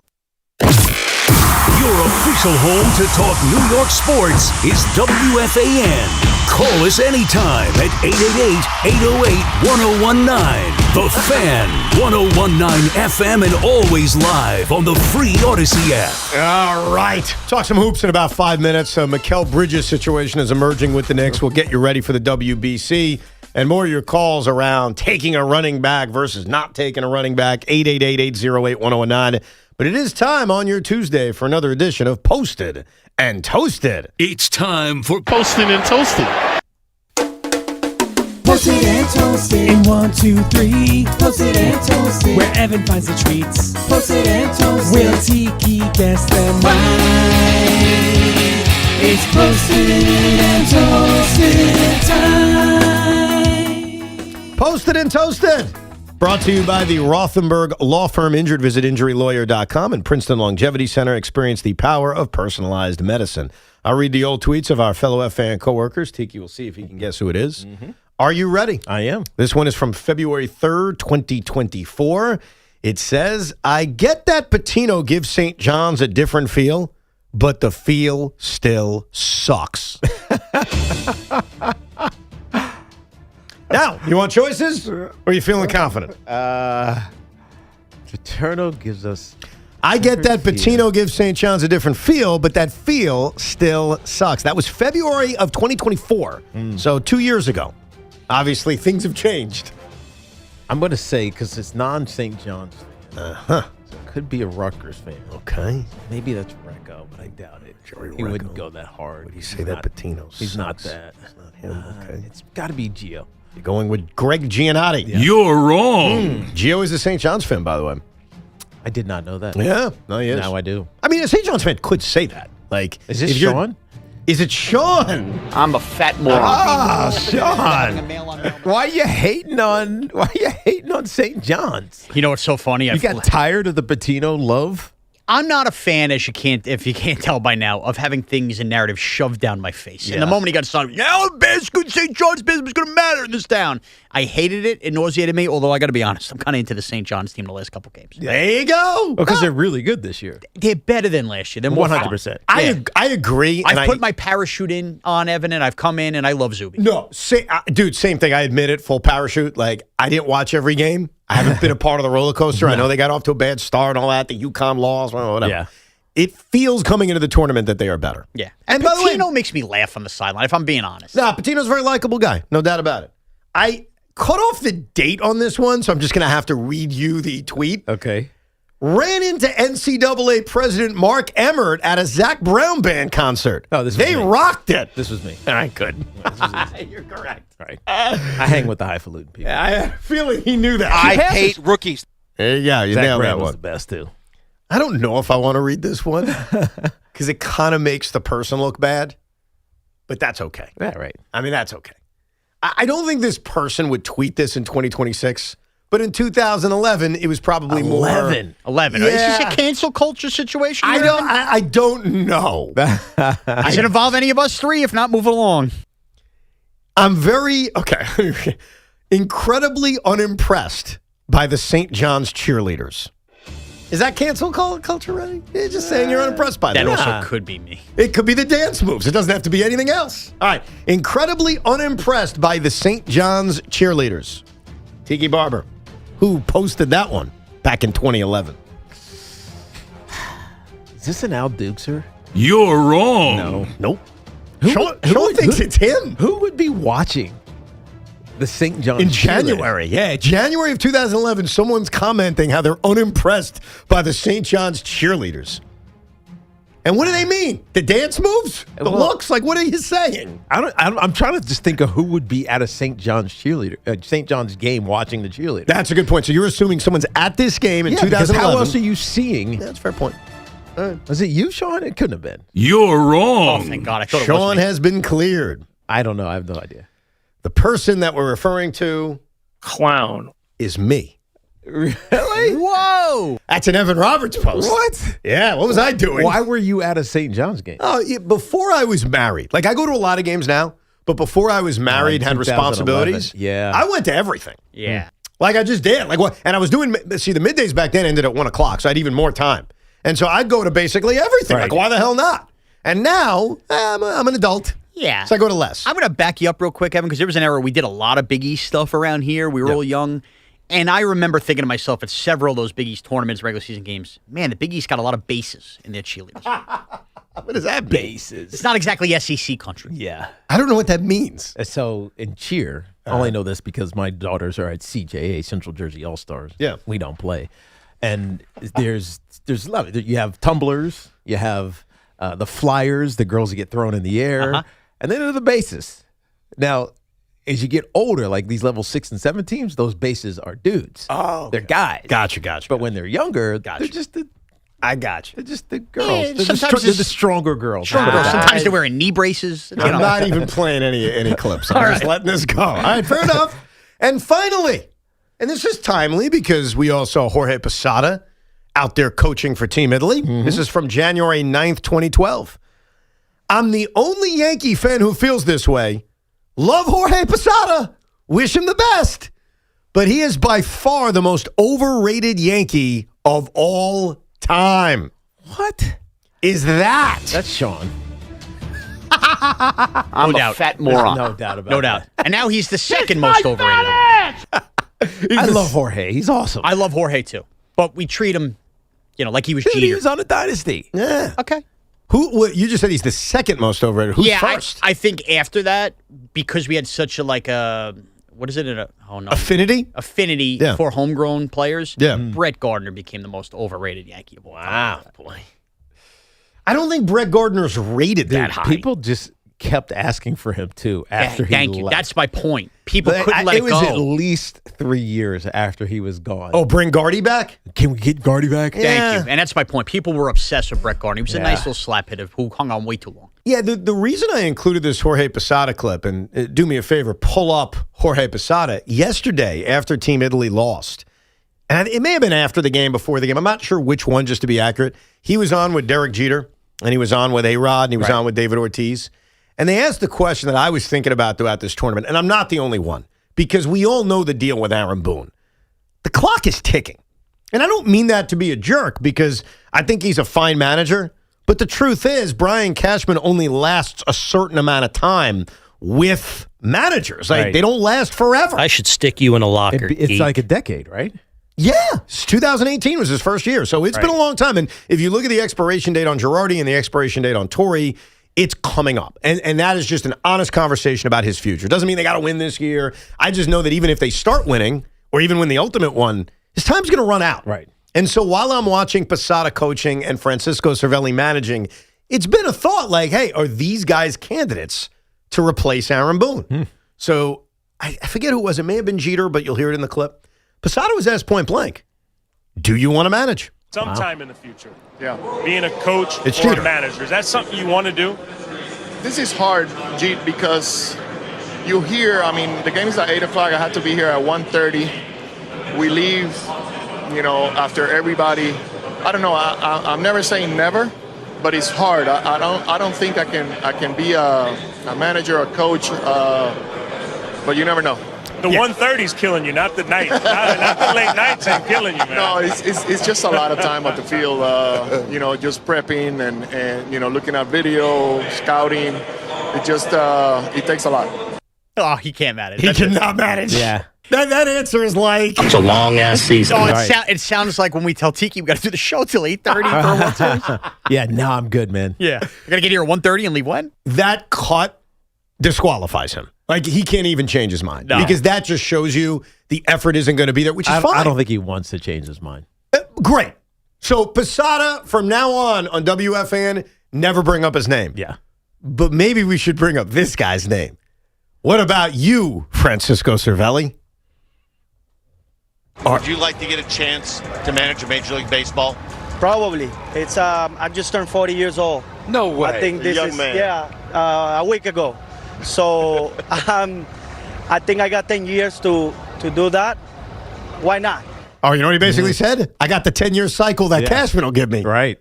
I think Francisco Cervelli's the guy to keep an eye on. He definitely wants to. He wants it, and he is a Yankee. He's a former catcher. He did a really good job, because what I heard about what he did is he didn't just manage a bunch of Italian Americans. He went to Italy and was with the program for like 6 months. Oh, really? Yeah, growing the Italian program. This guy's serious business. So I'll tell you this, Aaron, watch out. Shut up, Tubby. Cervelli is looking for your job. And I got to tell you. Or a job. I think maybe not Aaron Boone's job. He's looking for this job. Stick to football, Barber. I think that's the guy. And I think Yankee fans have already brought this up, because Yankee fans, half of them are looking to replace Aaron Boone to begin with. Yeah. But they've gone the Yankee tie the last 2 times with Girardi and Boone. Cervelli makes a lot of sense. And if we've learned anything in this town, we love a good Italian story, so we could do this. Hey, we're going to do the Tommy DeVito stuff for every big Cervelli moment. There you go. So you're endorsing it? No, I love Aaron Boone too much. You love Aaron Boone too much? Right now? Yeah. What? The season hasn't started yet. Sean is feeling some good vibes. I've always loved Aaron. And he knows that. Well, first of all, he's not listening right now in spring training, so you don't have to worry about that. It's on the record. Somebody's going to get back. It's going to get back there. And I love Aaron Boone. So you have Issue's always been Cashman. Especially now that he asked about you. That's true. First thing Boone said to me is, how's Morash doing? I mean, me and Aaron, simpatico. Boy, I'll tell you, Boone has manipulated everybody around here. Big Mac's in his pocket. Craig's sort of in his pocket. Not really. You're in his pocket now. Just because he's nice to you? Hold on. You didn't like Boone a year ago. You wanted him fired. Now all of a sudden it's like, don't even mention Cervelli's name. Boone's my guy. I love him. First of all, that's not you 6 months ago. It amazes me. What happened to you? It amazes me that we could work together. I see you more than I see my wife and kids some days. That's sad. And yet, you never listen to me. Never. What? I have been consistent for 3.5 years. Do I think Aaron Boone's the greatest manager in the world? No. Do I think he has flaws? Of course. Do I think he's the biggest issue with the Yankees? No. My issue has continued to be Brian Cashman running this team. And yet you made this about Aaron Boone. I do like Aaron Boone. What Aaron Boone may not like is that I don't believe he's the full manager of the Yankees. I believe Brian Cashman is. I think we're pretty good. That's my issue. Okay. And firing Boone doesn't change the fact that the biggest problem is still going to be running the team. All right. We'll circle back to this, Tiki, in the middle of May when he's pissed off at Boone. I didn't like the Cortez. I mean, that was an issue. All right, let's address the other thing, and we'll get back to your calls, and that's the Mike Brown, Mikal Bridges situation. So, look, the Knicks have won plenty of games recently. They've taken advantage of bad teams. There's nothing wrong with that, by the way. An undermanned Warriors team, Indiana, who they'll face again tonight, Utah, the whole thing. Yeah, Lakers were good, but... Yeah, well, but they also lost to them. Right. So that's what I mean. Yeah, right. No, I got you.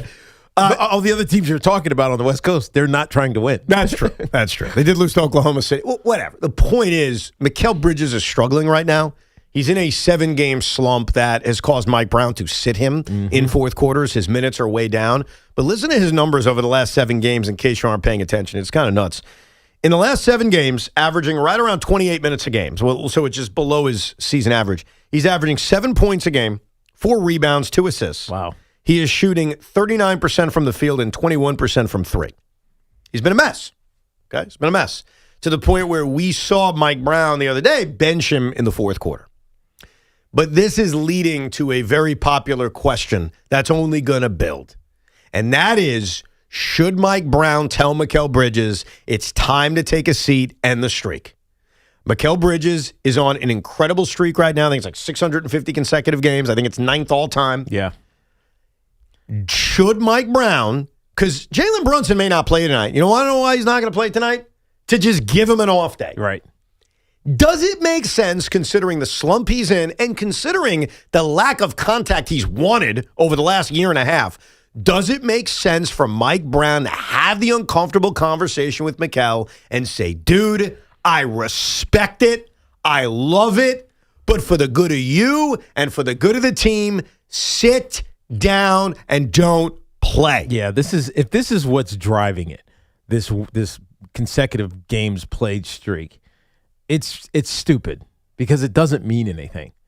What matters ultimately is not Mikal Bridges was a Hall of Fame basketball player because he played so many straight games in a row, whatever that number ends up being, and he's number 2 all time on the list. Or Mikal Bridges is a Hall of Fame basketball player, and again, this is just projecting way down the line because he won 2 championships with the Knicks and was a vital part playing a 3-and-D position, guarding the hell out of whoever the star was, and shooting 45% in the postseason. That's what you'd rather your resume say, not I had this long consecutive game played streak, especially when there's clearly something wrong. Like, I don't know if he's hurt, but the effort doesn't look right, and obviously the production is horrendous. So something's gotta give, and that's on Mike Brown to save him from himself. Well, I do want to give credit, and I apologize because I couldn't tell in the clip, but a member of the New York Knicks beat writers and media put Mike Brown on the spot and brought it up. So here it is. This is from after the Golden State win, which sort of felt like a loss, at least with the way Mike talked about the team. Here's the question and Mike Brown's answer to, hey, is it time to sit Mikal Bridges? Do you think he's fatigued, tired, or just struggling? Is that something that, I know he has to streak, will you ever go to him and ask him, hey, do you want to take a game off just to recharge your batteries for the stretch run? What are you seeing out of him right now? We all have to play better. And I mean, it's no secret, Mikal hasn't shot the ball well. but he's given us life at times and given us life the right way at times. I thought he was fantastic at Indiana on both ends of the floor. You know, so it's not just Mikal, it's us collectively as a group. And anytime any of our players feel fatigued, you know, we got a fantastic performance group, but they communicate all the time. If our performance group tells us that this guy needs a game or that guy needs a game to get their body right, mind right, whatever it may be, 100%, I'll give anybody a game. You know, but that's something that is done collectively, and I'm not going to just say, hey, you sit, you play, you sit, you play. Not everybody's the same, but we all have to play better than what we're playing right now, especially to start day. You can't reference Indiana Pacers, by the way. Why? Because they're not trying to play anybody? Because they've won 15 games this year. No, I'm well aware. Stop, Mike Brown. But Stop. He also basically said, if you choose to believe him, I go to our performance team, or our performance team comes to me and says, hey, our analytics, our body studying says that guy needs a day. But Mike Brown needs to be pushed even more on this. But would you sit Mikal even though he has a streak? Like, not all players are created equal in this regard. Like, Jalen Brunson sitting tonight, if he does, is really not a big deal. Now, if you're paid to go to the game, it is, sure. But in terms of the season and his credentials and winning awards, like, he's going to get to the 66-game threshold, so that's not a problem. But it's really a no biggie if you sit Jalen Brunson. It is a biggie if you tell a player that has not sat a game, you need to sit. Right. It's a different conversation, and I'm very curious if Mike Brown would push that button. And if that button, Tiki, is worth pushing. Because you're gonna anger him. He's not going to want to sit. No, of course he's not. But this comes down to Mike Brown doing what's right for Mikal Bridges, even if Mikal Bridges doesn't know what's right for him. That's what this feels like. Or, I mean, you also wonder about, like, how do you motivate a guy who is underperforming and he's been doing it for a while now? How do you remotivate him? Is it to coddle him and say, yeah, do whatever you want and be crappy and wear yourself out ahead of the postseason with whatever 12 games left in the regular season? Or do you challenge him by not starting him? Yeah, I would sit him. I would too. And you know, it would do him a favor. Whether it's pissing him off, yes, or it's giving him rest. Well, it does those two things. This is why I would sit him, because I think you nailed it. A, maybe it pisses him off. Great. Angry Mikal Bridges. Right. That could be good. 2, gives him rest. Nothing wrong with that. It can't hurt giving him rest. Here's the third thing. And it hasn't happened yet, but I'm telling you it's going to happen. Take this unneeded pressure off of him. Because the moment that Mikal Bridges, there's going to be a moment where Knick fans start to turn on him more. Yeah. And one of the things they're going to bring up is, you're so selfish, all you care about is the streak. Right. Remember, this is a guy, which shows you how much this means to him, who has started Fugazi games just to keep the streak going. Yeah. He did that with the Nets. He did it with the Knicks, where he plays 12 seconds, commits a foul, and checks out. We saw it at the end of last year. Yeah. He's done it before. He's done it like multiple times. So he cares about it. And eventually that's going to become a talking point amongst Knick fans if it already hasn't started. So eliminate it. Because the moment you sit, the moment people say, wow, okay, it's not all about the streak. It's about the team. So I think it serves those 3 benefits for Mike Brown. How far away is he from top 5? He's like double. Because he's at like 680 games, and A.J. Green has the all-time record. And I think it's like, hold on, I'll look it up. NBA consecutive game streak. I mean, if he's close to being like elite top 5, that's fantastic. So A.J. Green is at 1,192. Right. Okay. After that, you got Randy Smith, 906. Red Kerr, 844. Michael Cage, I remember him, 736. Dolph Shays, 706. Mikal Bridges, they say is 555 plus. I think the number's higher than that. Yeah. So he's double. Right. I mean, he's not close is the point. No. Now, he can move up that list and maybe get to 4th or 5th all time. That's reasonable. But the all-time record, he's still a ways away from. So does that change things? Yeah. I mean, is it worth it? That's the ultimate question. It's not worth it when right now you're playing crap basketball and it's fair to look at it and say, hey, maybe a break could help you. Who was number 1? A.J. Green. All right, A.J. Green I know. Those other 3 you mentioned, never heard of them. A.C. Green. I don't know. I keep calling him A.J. Green. You know what A.C. Green is most famous for? Have I told you the story about A.C. Green? He was a virgin? Yeah. Is that right? Yes. Yeah. I don't know why I remember that. By the way, I'm not laughing at that aspect of it. I'm laughing that we that's why he's especially famous. that era. Or that's a part of especially that era of basketball. Yeah. This is the 80s. I know. He had a 16-year NBA career, and AC Green was like, nope, saving it till I'm married. No, it was all cool. It was religious, like he believed it until he was married. But yeah, AC Green became like as famous for that as the consecutive game streak. Like if you tell me AC Green, I think of the streak and I think of the virginity. Right. Yeah. Yeah, I do too, obviously, because I remembered that from streak years ago. and the virginity. Yeah. Well, I mean, they're two different kinds of streaks. I don't know. There was a time when I was 15, 16, I thought I was going to have that streak too. I was like, damn. You're going to have to streak to lose your virginity. Yeah. I thought it was going to be like, 38 years old. Yeah. I don't know, man. It's going to be, but luckily that did not happen. You figured it out, which is good. Yeah. I had an average age, by the way. I don't think we should reveal that kind of stuff. It's very private. I agree. But I would just say it was like if I Googled the average age of the male losing that, virginity? I bet you I'm right. In fact, it's not in the 20s, dude.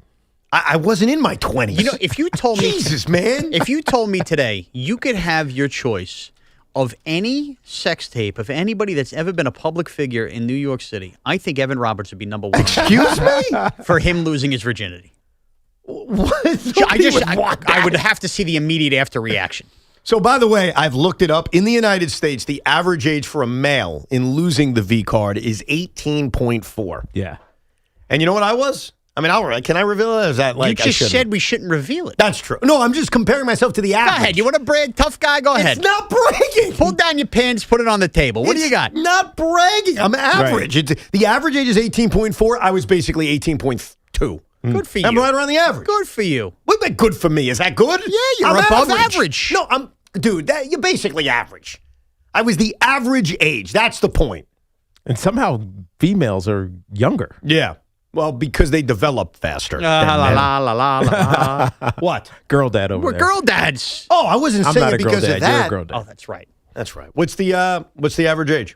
17.2. It's close. It's like within a year. So 17.2 for girls, 18.2 for boys.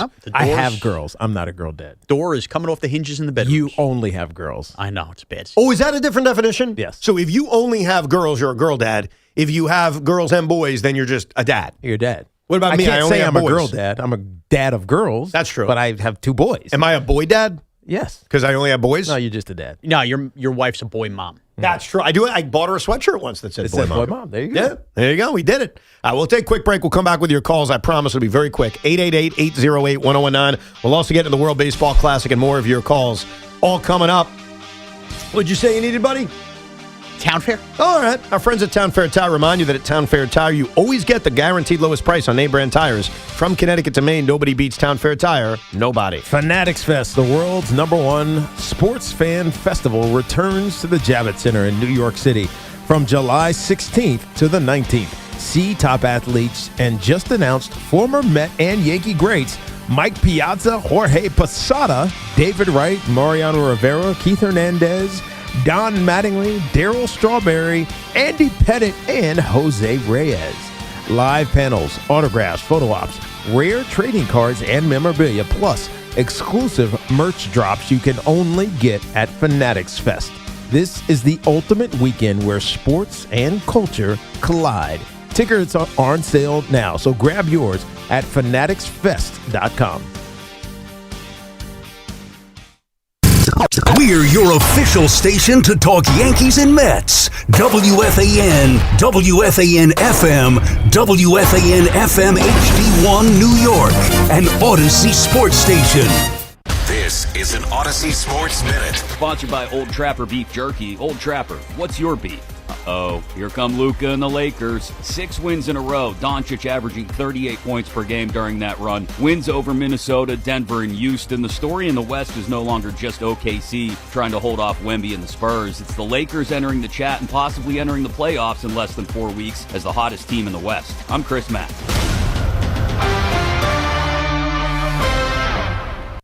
Furnished by IntelliBrands. Whether because of discomfort, lack of mobility, your lifestyle, or occupation, you sit inactively way too many hours a day. Get an Ellipse, the premium quality automatic seated exerciser that strengthens legs, increases mobility, and boosts circulation without physical strain or impact. Improve your flexibility and balance. Strengthen and tone your legs. My joints feel better, my knees feel better, my back feels better, and it makes me feel stronger too. My circulation is moving. I'm burning calories, and it makes me feel energetic.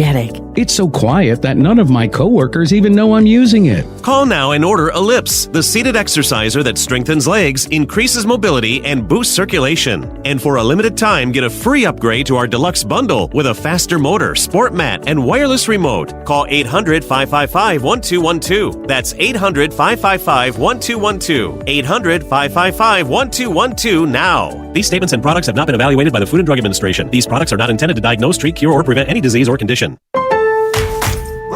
During Lowe's Pro Savings Days, save more on what goes into the job. Add power to your lineup with a free DeWalt 20-volt max 5-amp-hour battery when you buy a select DeWalt 20-volt max tool.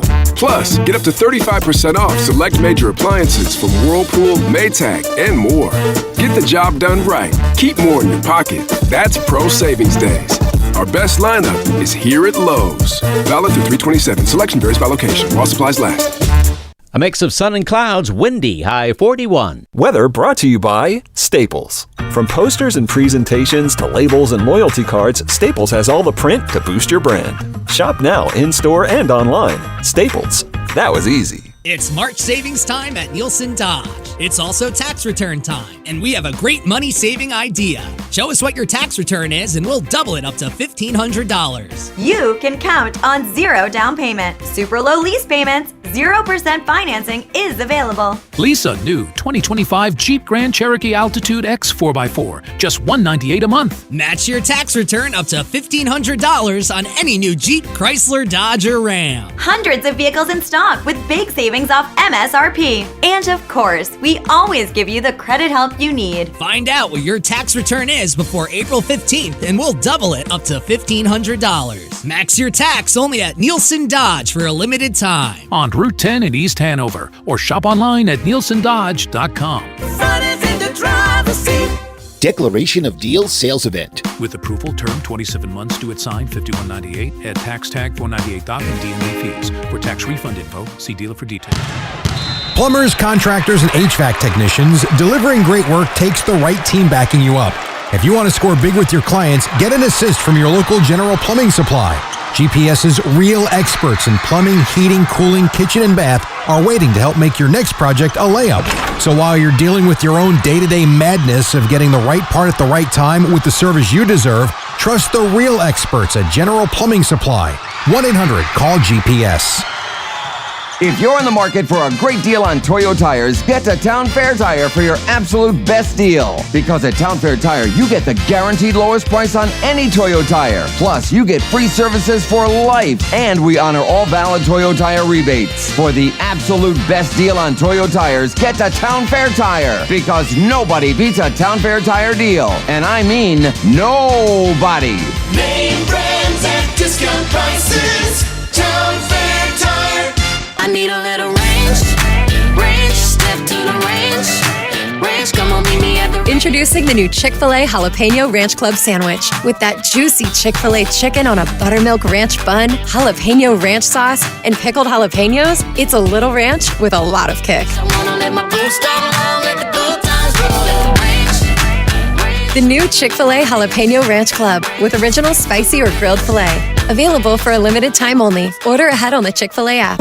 Indeed presents hires you can't afford to get wrong, like a warehouse operations manager. Where are the forklifts? Sold them. Too expensive. We're using scooters now. So you expect us to move a 2-ton pallet on a scooter? Just lean into it. Put your back into it, people. This is the job for sponsored jobs. This is what happens when you don't sponsor your job on Indeed. Next time, get matched with quality candidates with Indeed sponsored jobs. Visit Indeed.com/hire now and sponsor your job today. My name is Whitney Allen, and I'm a widow. My husband, Ryan, died. We never thought we'd ever have to use life insurance, but the unexpected happened. With Ethos, signing up was fast and 100% online. You can get a quote in seconds, apply in minutes, and get same-day coverage. No medical exams, and you can get up to $3 million worth of coverage. I'm grateful we were prepared. Get your free quote at ethos.com/radio. That's ethos.com/radio. Paid spokesperson. Time spent on application may vary. Online health questions required. Get connected with WFAN to talk about your favorite teams. The Fan on the Odyssey, iHeart, and TuneIn apps. I got to tell you, and I could just say I'm a company shill, but I could also say this is really cool. And I can be both, right? A company shill and also say something is very, very cool. The New York Mets are partnering with Odyssey, the company we work for, and Sportsbug to deliver real-time radio play-by-play at Citi Field. So here's what they're doing, and this is actually very, very cool and old school. When you go to Citi Field and you watch a Met game, there are many people that like to also hear the radio broadcast of Howie Rose and Keith Radden. Back in the day, Howie Rose and Gary Cohen, even before they had Bob Murphy and Gary Cohen. But nowadays, if you put on the Odyssey app, as great as it is, there's a delay. And so are you really going to listen to a delay of the Met game? And the answer is probably not. Right. So this Odyssey Sportsbug partnership is they are delivering real-time radio play-by-play to Citi Field. Currently, listening to play-by-play digital audio in stadiums comes with delays of 30 to 90 seconds, making it nearly impossible. Sportsbug's technology reduces that delay to under 1 second. Wow. So you hear it when you see it. Correct. Right. So through the MLB Ballpark app, fans inside Citi Field can listen to the New York Mets radio play-by-play broadcast on 8:80 a.m. featuring Howie Rose, Keith Radden, and Pat McCarthy in sync with the live action on the field. The service works on any mobile app with any wireless carrier with any headphones at zero cost. So great job by Odyssey and Sportsbug. That's awesome. Because that's very cool. Because that's the issue. Is that 100%. You're like, I just already saw that. Yeah. So you're not up to you. It almost becomes distracting. Yes. You need to hear it live. I want it live. We'll do it live. So that's very cool, and that's coming to Citi Field in about a week and a half when opening day occurs. That's right. You forgot the F it in front of that. F it. Oh, yeah, that's right. That's the famous Bill O'Reilly clip. Yes. F it. We'll do it live. Yeah, so a week away. A week from tomorrow is Yankees-Giants on Netflix out in San Francisco. And a week from Thursday, the New York Mets against the Pittsburgh Pirates at Citi Field. I've already been checking the weather. Let me give everybody advice. Mm-hmm. Don't check weather 9 days out. Why? Because I'm not even kidding you. The first time I checked, to you? Well, the first time I checked the weather, it said 45 and rain. The next day, it was 56 and sunny.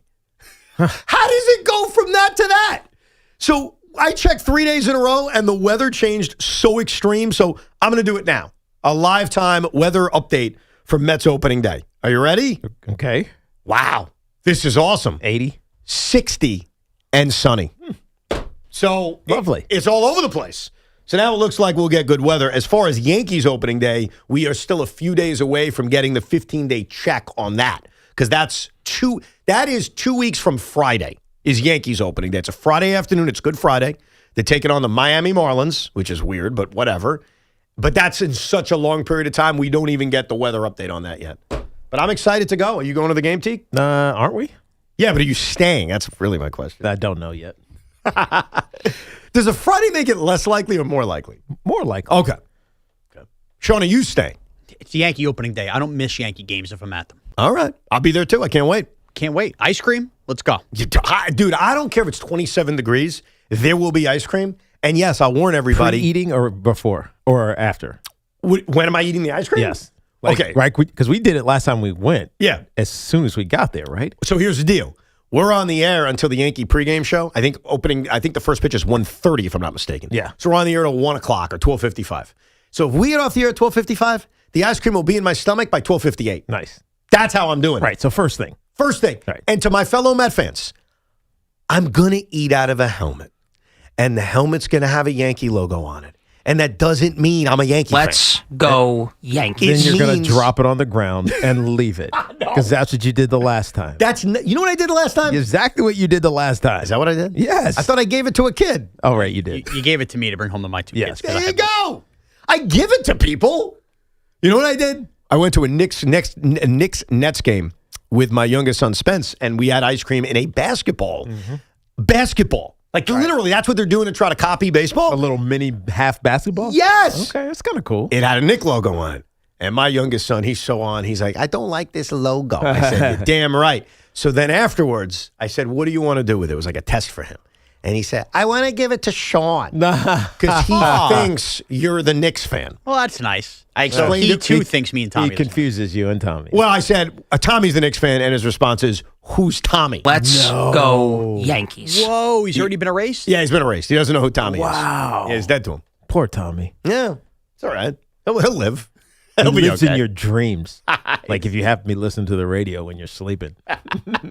Sean's got a Cinco de Luncho coming up in a half hour and an utterly brilliant but maybe illegal idea to save baseball. But let's get to your calls, 888-808-1019. John's in Staten Island. Thanks for waiting, John. What's up? Hey, John. Yeah, I'm so glad I was on hold because I originally wanted to eviscerate my man Morash, but Tiki calmed me down, took me off the ledge. You're welcome, Sean. Yeah, so I just want to speak about the whole thing about the fifth pick, and I just want to say that the way Harbaugh set the team up is that we can pick any number of position of need and pick the best player available, and that's what I like about it. Right. And Sean, you know, as many podcasts that you do about the Giants, you do know the Giants are in on Zeitler, Kevin Zeitler, and also my man Wyatt Teller. You know, they're still available as far as free agents that we can help up, you know, show up the guard position and things like that. Yeah. Let's go Big Blue, baby. No doubt. The only problem, John, is that we had Zeitler before. It would be a reunion bringing Kevin Zeitler back. I don't remember the tenure. It was fine. He was good, but the offensive line was bad, and then the cap problems, they had to get rid of him. Right. So it wasn't him. Wasn't him. He was fine. He was better before and better after, but again, the whole offensive line stunk. Right. So it might have been just a situational thing. I agree. Coaching, so are you guys for it or against it? Well, both of those guys are good players. Yeah. Wyatt Teller's good, obviously, and Zeitler is. I just couldn't remember what he was. I know he's been good around us, but I didn't remember what our tenure was. I didn't remember if we hated him. Like, that was one of the worst free agent signings we had, but he's a good player. The and issue they're available. The issue with any of these guys is none of them are going to be real long-term. They can get you good this year. Yes. But they still need to start investing. Like Tiki said, round 4 or something like that. I will make you a long-term prediction, and I've done this, a few things I've thrown at you this season. I had one that's not aging well, where I said to Sean, I have a long-term prediction. Trent Grisham will play fewer games than Jason Dominguez for the Yankees in 2026. That feels like it's off to an awful start because there's a damn good chance Dominguez is going to go to the minor leagues. Yes. I don't feel good about that long-term prediction. I also said we'll see George Lombard Jr. in the major leagues before Anthony Volpe. I do feel good about that prediction. I got a new one for you. Evan Neal will play more games at right guard than anybody else for the New York Giants. You're probably right because who else is playing right guard? Somebody they add in free agency or the draft, right? But you still got to add that guy in free agency, right? So but now, it's not a horrible prediction. It's not a horrible prediction, but is he listed right now as the starter? No, I mean I think Aaron Stinney's listed ahead of him. Oh yes, you're right. That's right. And they're still talking about moving Bo to guard too. But keep this in mind: for me to be right, Evan Neal needs to be competent. Like, he will not just get starts if he's the same mess he's always been. So you're right. It involves what will they do rest of the offseason, the draft, totally agree. But it also involves Evan Neal showing a level of competence. Remember, he didn't play last season. That's how much they thought of him. Yeah. He did not play. He didn't play a single snap. So I think my prediction is going out on a limb. We'll see if I'm right. Definitely going out on a limb. Thank you. It's just whether or not it's going to actually happen is a very big question. Yeah, I'm saying it will. Okay. Sean, will it happen? No, I think there's a better chance he's cut before opening day with zero money guaranteed. Yeah. Okay. We'll write that down. 12-11 on March 17th. Yeah. JR in Somerville. What's up, my man? Yo, independent pregnancy observer Evan. What's going on, brother? What's up, man? You caught that yesterday. Yeah, good guy comparing demolishing chop shops and paving over potholes to pregnancy. So that's awesome. That is very out of context, but I'm not even going to bother explaining. Go ahead. You got to go find the podcast from yesterday. That's the only way you're going to know what JR is talking about. Quick thing on Mikal, because I didn't call up about Mikal Bridges, but you can't sit the guy. All right. Why? That has to go with because Mike D'Antoni said this one time in the coaching seminar, one of the most important part of managing NBA players is making sure they have their best years ever. And if that consecutive game streak is the carrot that Mikal Bridges chases. You just don't take that away from him because he's shooting 1 of 8 in the middle of a time of the season that doesn't matter. None of this matters right now. Okay, so you don't just do that. The guy, if he's chasing that, you just keep it out there. Let him keep on doing it. All right. Okay. Yeah. So that's that. But listen, you guys are killing Sean today about the whole running back at 5 thing. He's completely correct because I mean, you guys. The problem is that you talk over him and you make his argument subjective, okay? Objectively, we do know that the running backs are barely worth it. If you have to run it back that high, you got to take the 5th-year option on this guy or he go ahead, like Jahmyr Gibbs right now. Detroit can't sign anybody because Jahmyr Gibbs is on his 5th-year option right now, and he's going to reset the running back market. They can't sign anybody. Yeah, but he's worth resetting the market for it. So what they need to do is just get a long-term deal worked out with him. Well, the problem with the Lions, the problem with the Ravens last year, a lot of these teams is that they have decay at the interior offensive line, and that's happening in Detroit. That's the reason that they were bad last year, okay? Right. So they're not investing there because of this. And when we talk about it in free agency right now, double the money is spent on the interior offensive line versus running back, okay? So what are we seeing? About 200. Linderbaum might have had more guaranteed money than almost all the running backs combined. I mean, close, but that's the key thing. I see guys like Algier going out to Arizona for a couple, few $1 million. Those are the moves that the Giants should make. This team is not ready to be dominant in this league at 12 personnel, one of the biggest things that needs to be done in this league. 6 offensive linemen, one of the big trends in the league right now. They're not ready to do any of that, okay? So I want to get bigger, better there, and I want to run people into the turf and use it to our advantage.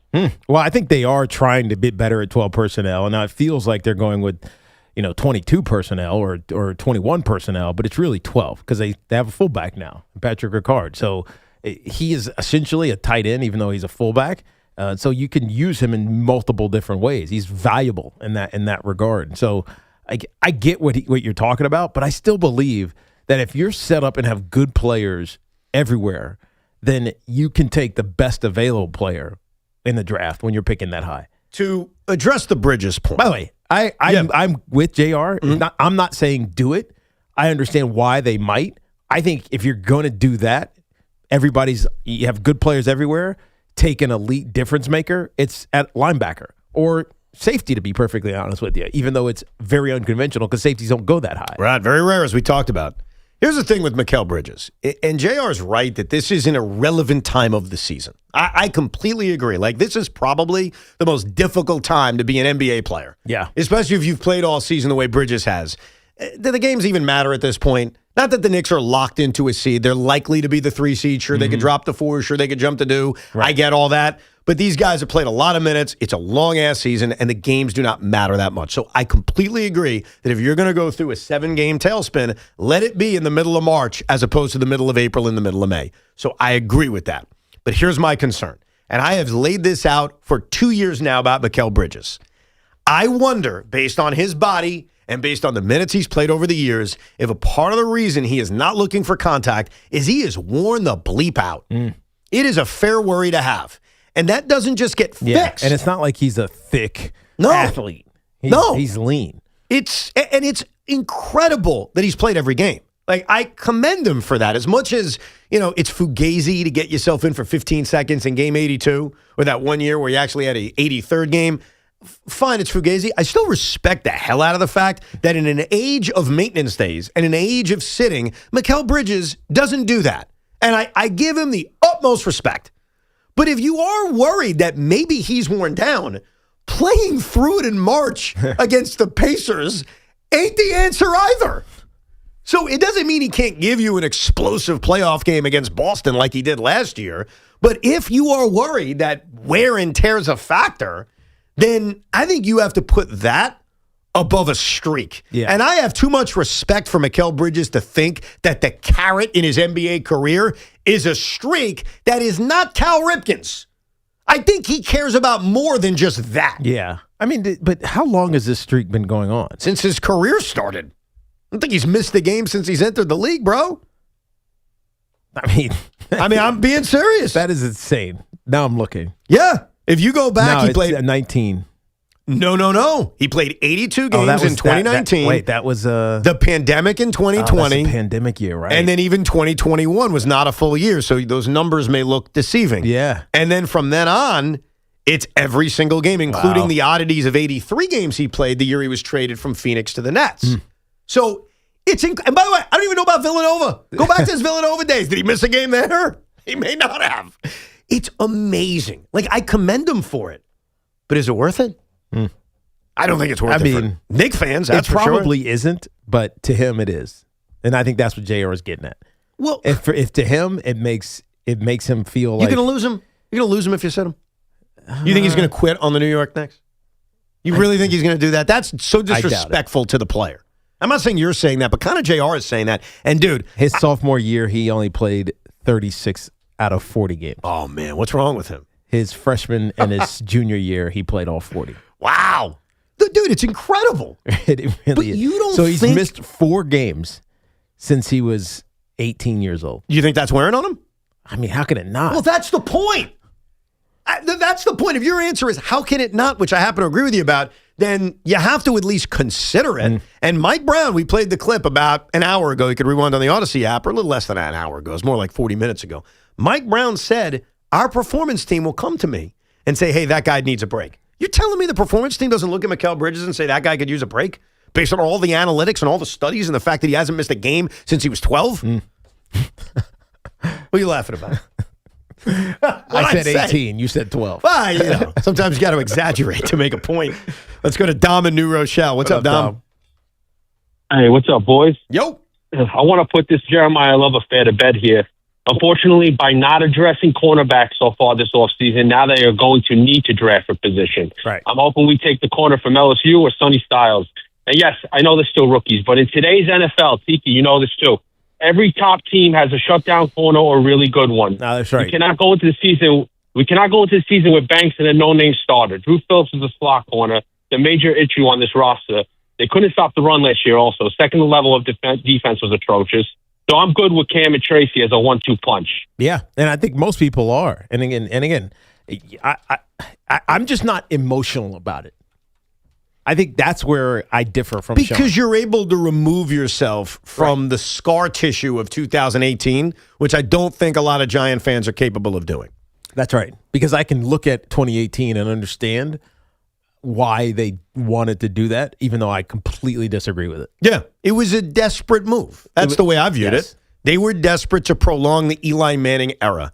And it's one of the most fascinating debates in New York sports history in that Saquon Barkley's a hell of a player. Of course. And I remember when Dave Gettleman said, is he a jacket kind of guy, a Hall of Fame jacket kind of guy? And the answer to that question may end up being yes. We'll see. Well, I mean, he's had a great career, though. Yeah, the challenge, forget what happens from last 2 years on out, because that's out of our control.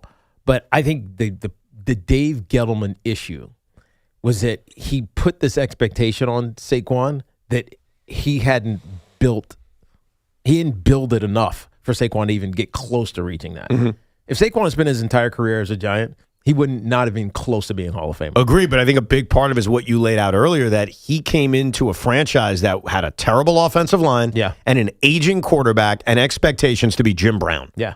Like, that is a horrible setup for an NFL career. Of course it is. And to his credit. And he got the best out of it, at least for a year, and then injuries started to pile on. And then he went to the right place. And then it got dicey because of the new coaching staff, and then he went to the right place. That's exactly right. But that debate and that topic, and Sean's incapable of doing it. I don't think Big Mac or Loogie are either, as other Giant fans. And I get it. I'm an emotional guy, too. I'm not looking down on you.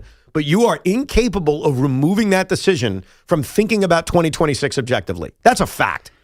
I'm very confused by this, because you're acting as if we're basing this because, like, Saquon only had 3 1,000-yard seasons. This was the exact same conversation going in, but it had nothing to do with it continues to go back to the player, the position, all of that, and where you are in the draft. So you're tying this to Saquon when it's about just the league as a whole. It doesn't really have anything to do with Saquon and what the Giants did. Disagree. So doing shows around here was the conversation. All right, this is the conversation Joe and I had and everyone else had in the lead up to the Saquon decision. And it was this. It was very simple. You're picking very high in the draft. You hope this is unique. This feels like a deep quarterback draft.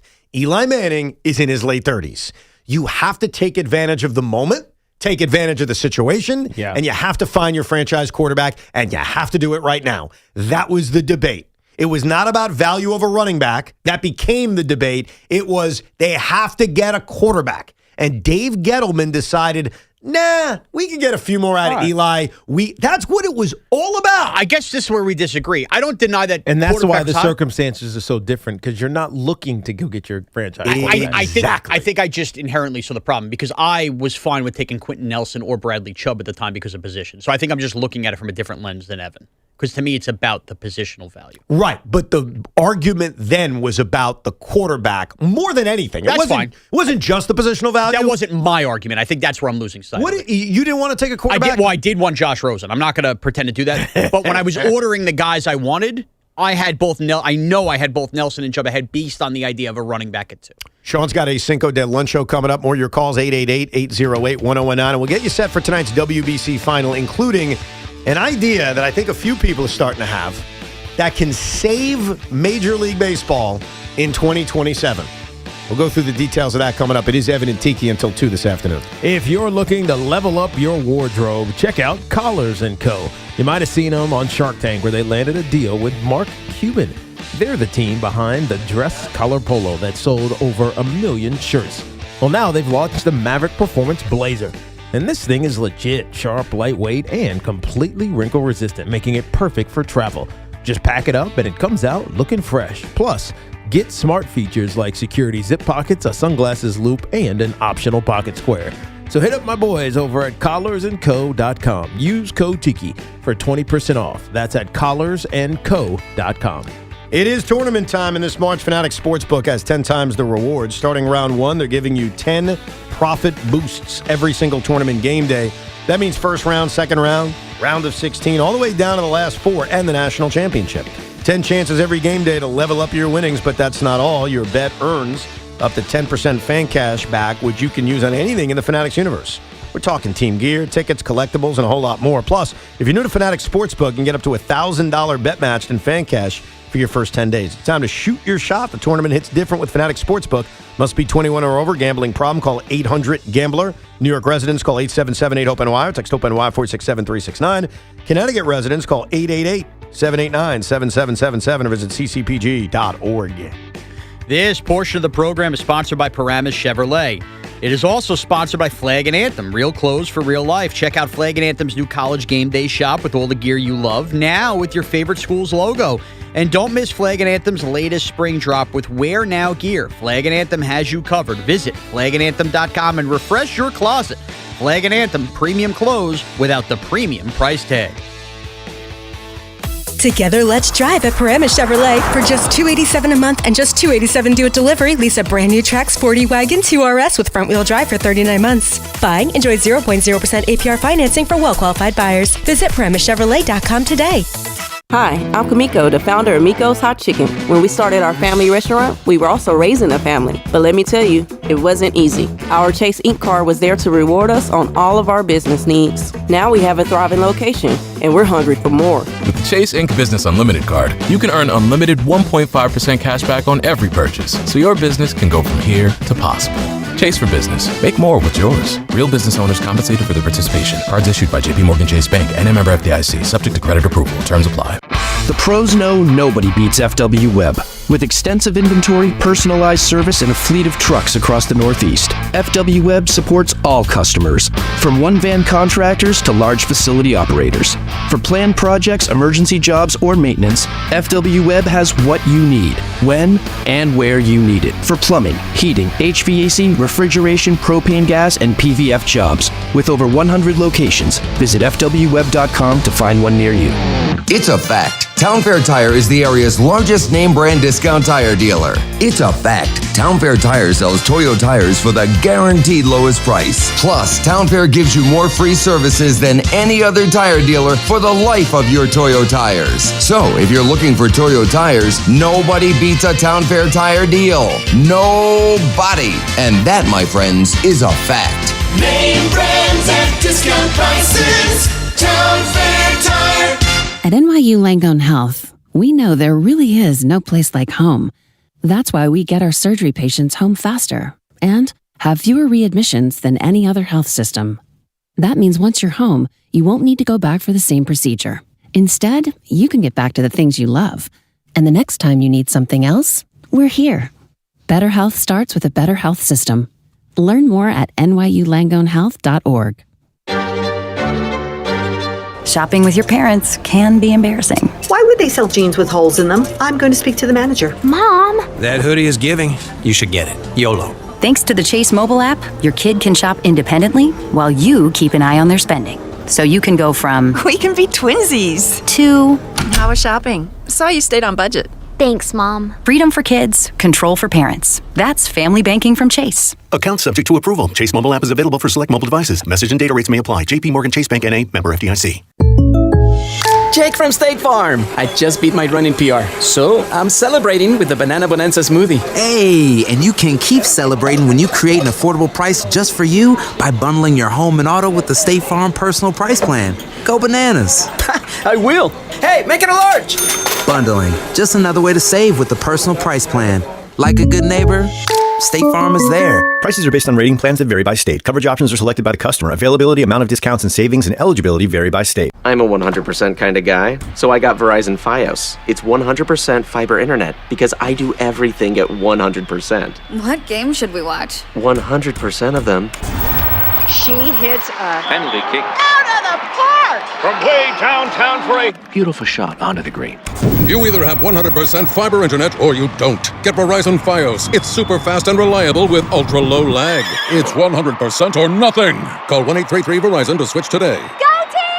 All new Dunkin' Zero. Only 20 calories, zero sugar. The all new revitalizing energy drink made with B vitamins so you can actually feel good about it. Struggling to make it through the afternoon? Wishing every meeting was an email? Sounds like it's time for Dunkin' Zero. It's the perfect pick-me-up without the spiral, and it comes in 6 delicious flavors like Sun Zest and Glamberry. Dunkin' Zero. Only at Dunkin'. Dunkin' Zero drinks contain caffeine from caffeine and guarana. Beverages are fruit-flavored, contain zero fruit juice. Participation may vary. Limited time offer.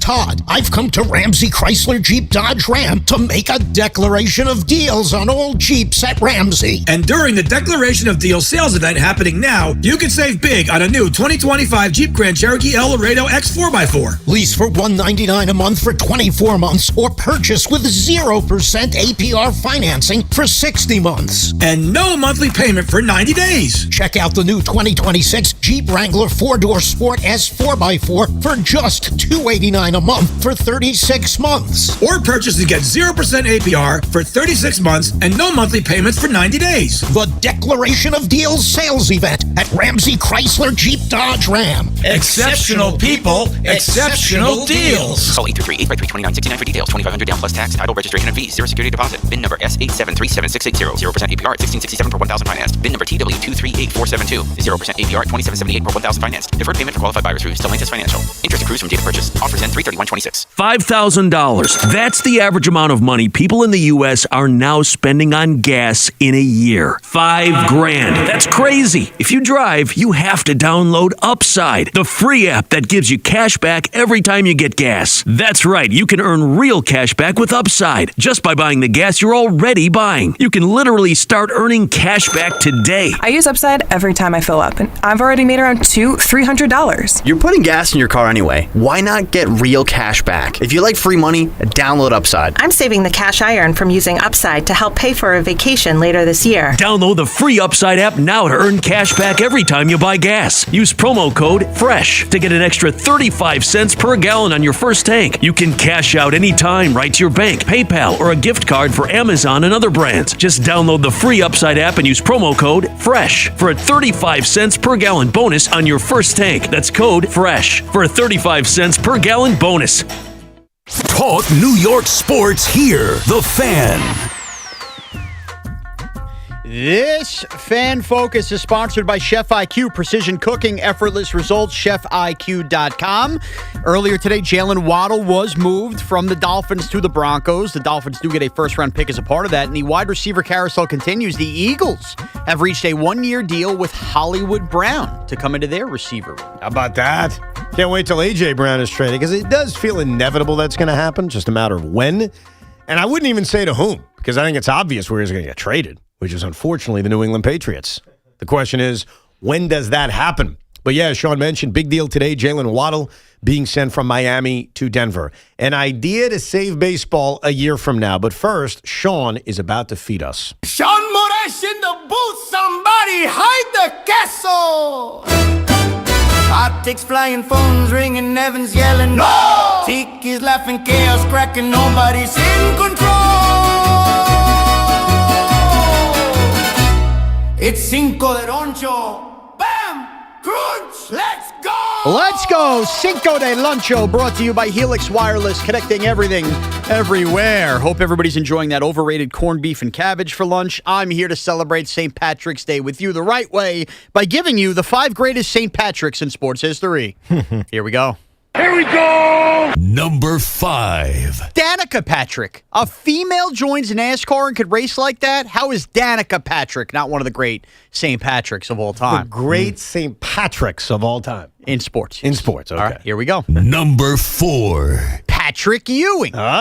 Gets slid a little back because he never won a title, but Patrick Ewing belongs there, what he did in this town. That's a good one. Yeah, I think he should be higher, but let's see the rest of the list. Number 3. Patrick, a.k.a. Pat Riley. All the success he's had in multiple stops, including here in New York. Okay, so it's not New York sports, it's all sports. Yeah, it's tough to argue Riley. Yeah, I'm sorry. Behind Ewing. All those races Danica Patrick raced in the T-neck. I forgot about that. All right. Number 2. A New York tie, Patrick Waugh. Yeah. Wow, one of the great goalies of all time. More than a New York tie. He's the head coach of the only hockey team in this town that can make the playoffs. But he's a St. Patrick based on his playing career. I understand that, but actively now, I'll say it again in case you didn't hear me, he's the head coach of the only hockey team in this town that can make the playoffs. Is he the only one active right now?